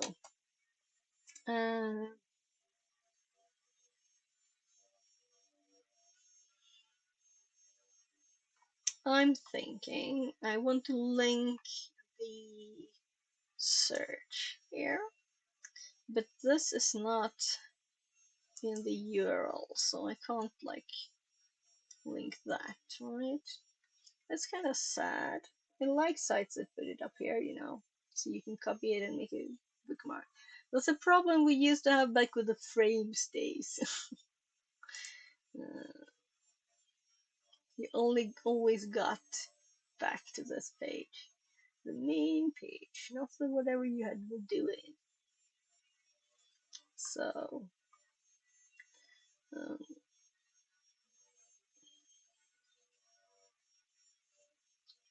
so they mentioned this one, which is not even verified. So let's for example, this.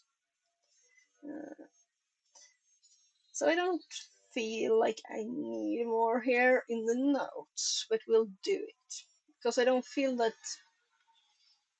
Is this a very common program?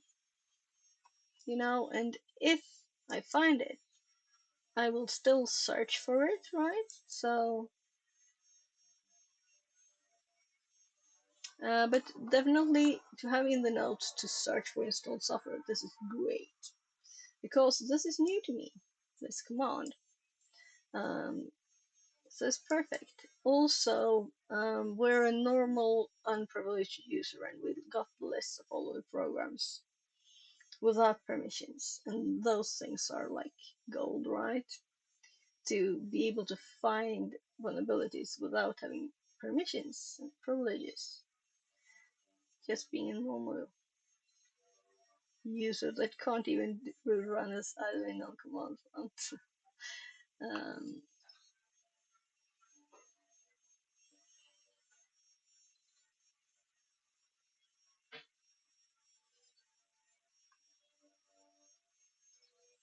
So we could just copy this, which would be the same as theirs. Or we could use the text file. It's a text file on the box. By the way, yeah, so my internal timer was better this time, right? Just past 1 hour. That's what I asked for. That's funny. Well, I won't be going another hour, so I could have not renewed it. Then we only have this tab. Yeah, so we'll go through that next time, I think.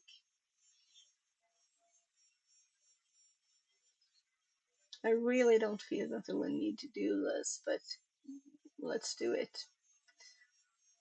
Let's run it. And we had examples.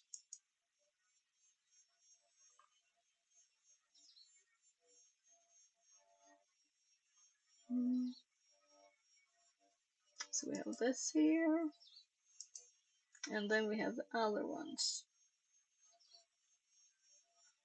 Yeah, and the examples I'm thinking of is here from the Python.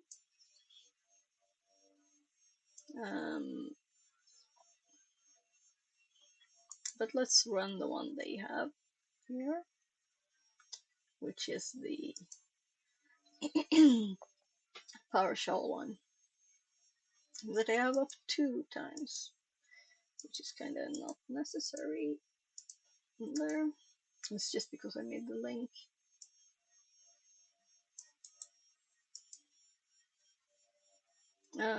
We're going to paste this into Notepad. Sorry for the bright light.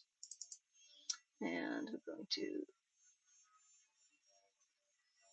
this is a command that we need to update.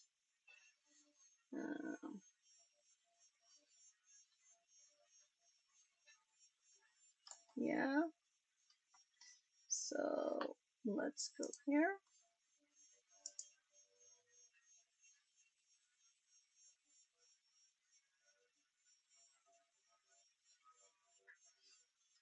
So, well, let's use their funny one. Why not, right? So, this is a very, very short thing.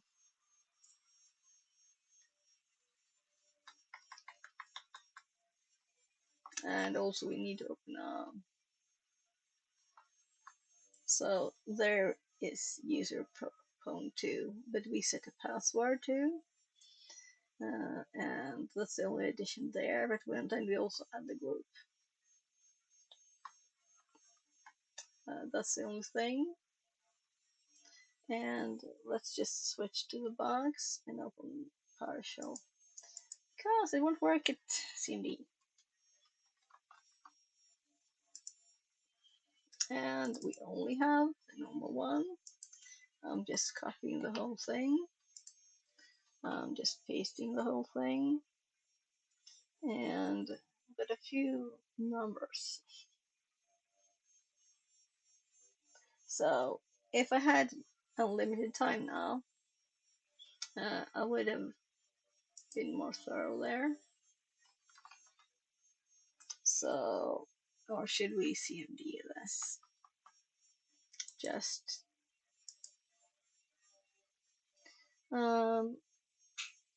more choices. You see them there. And the password, simple pass 23. So we're this person who is a member of the group. So I'm just closing the notepad and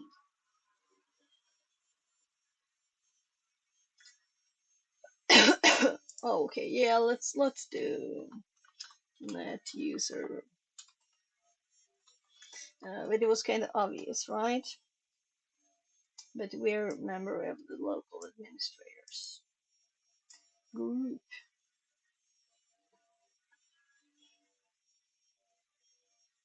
Didn't I show you? Just run this, and then I did that.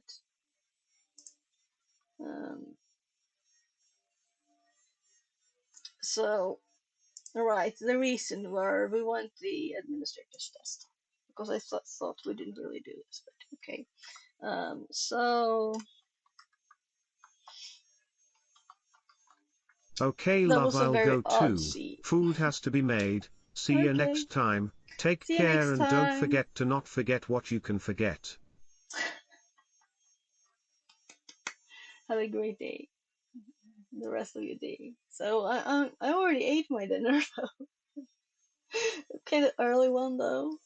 Bye bye, Bye you bye. Have too, a great day. D.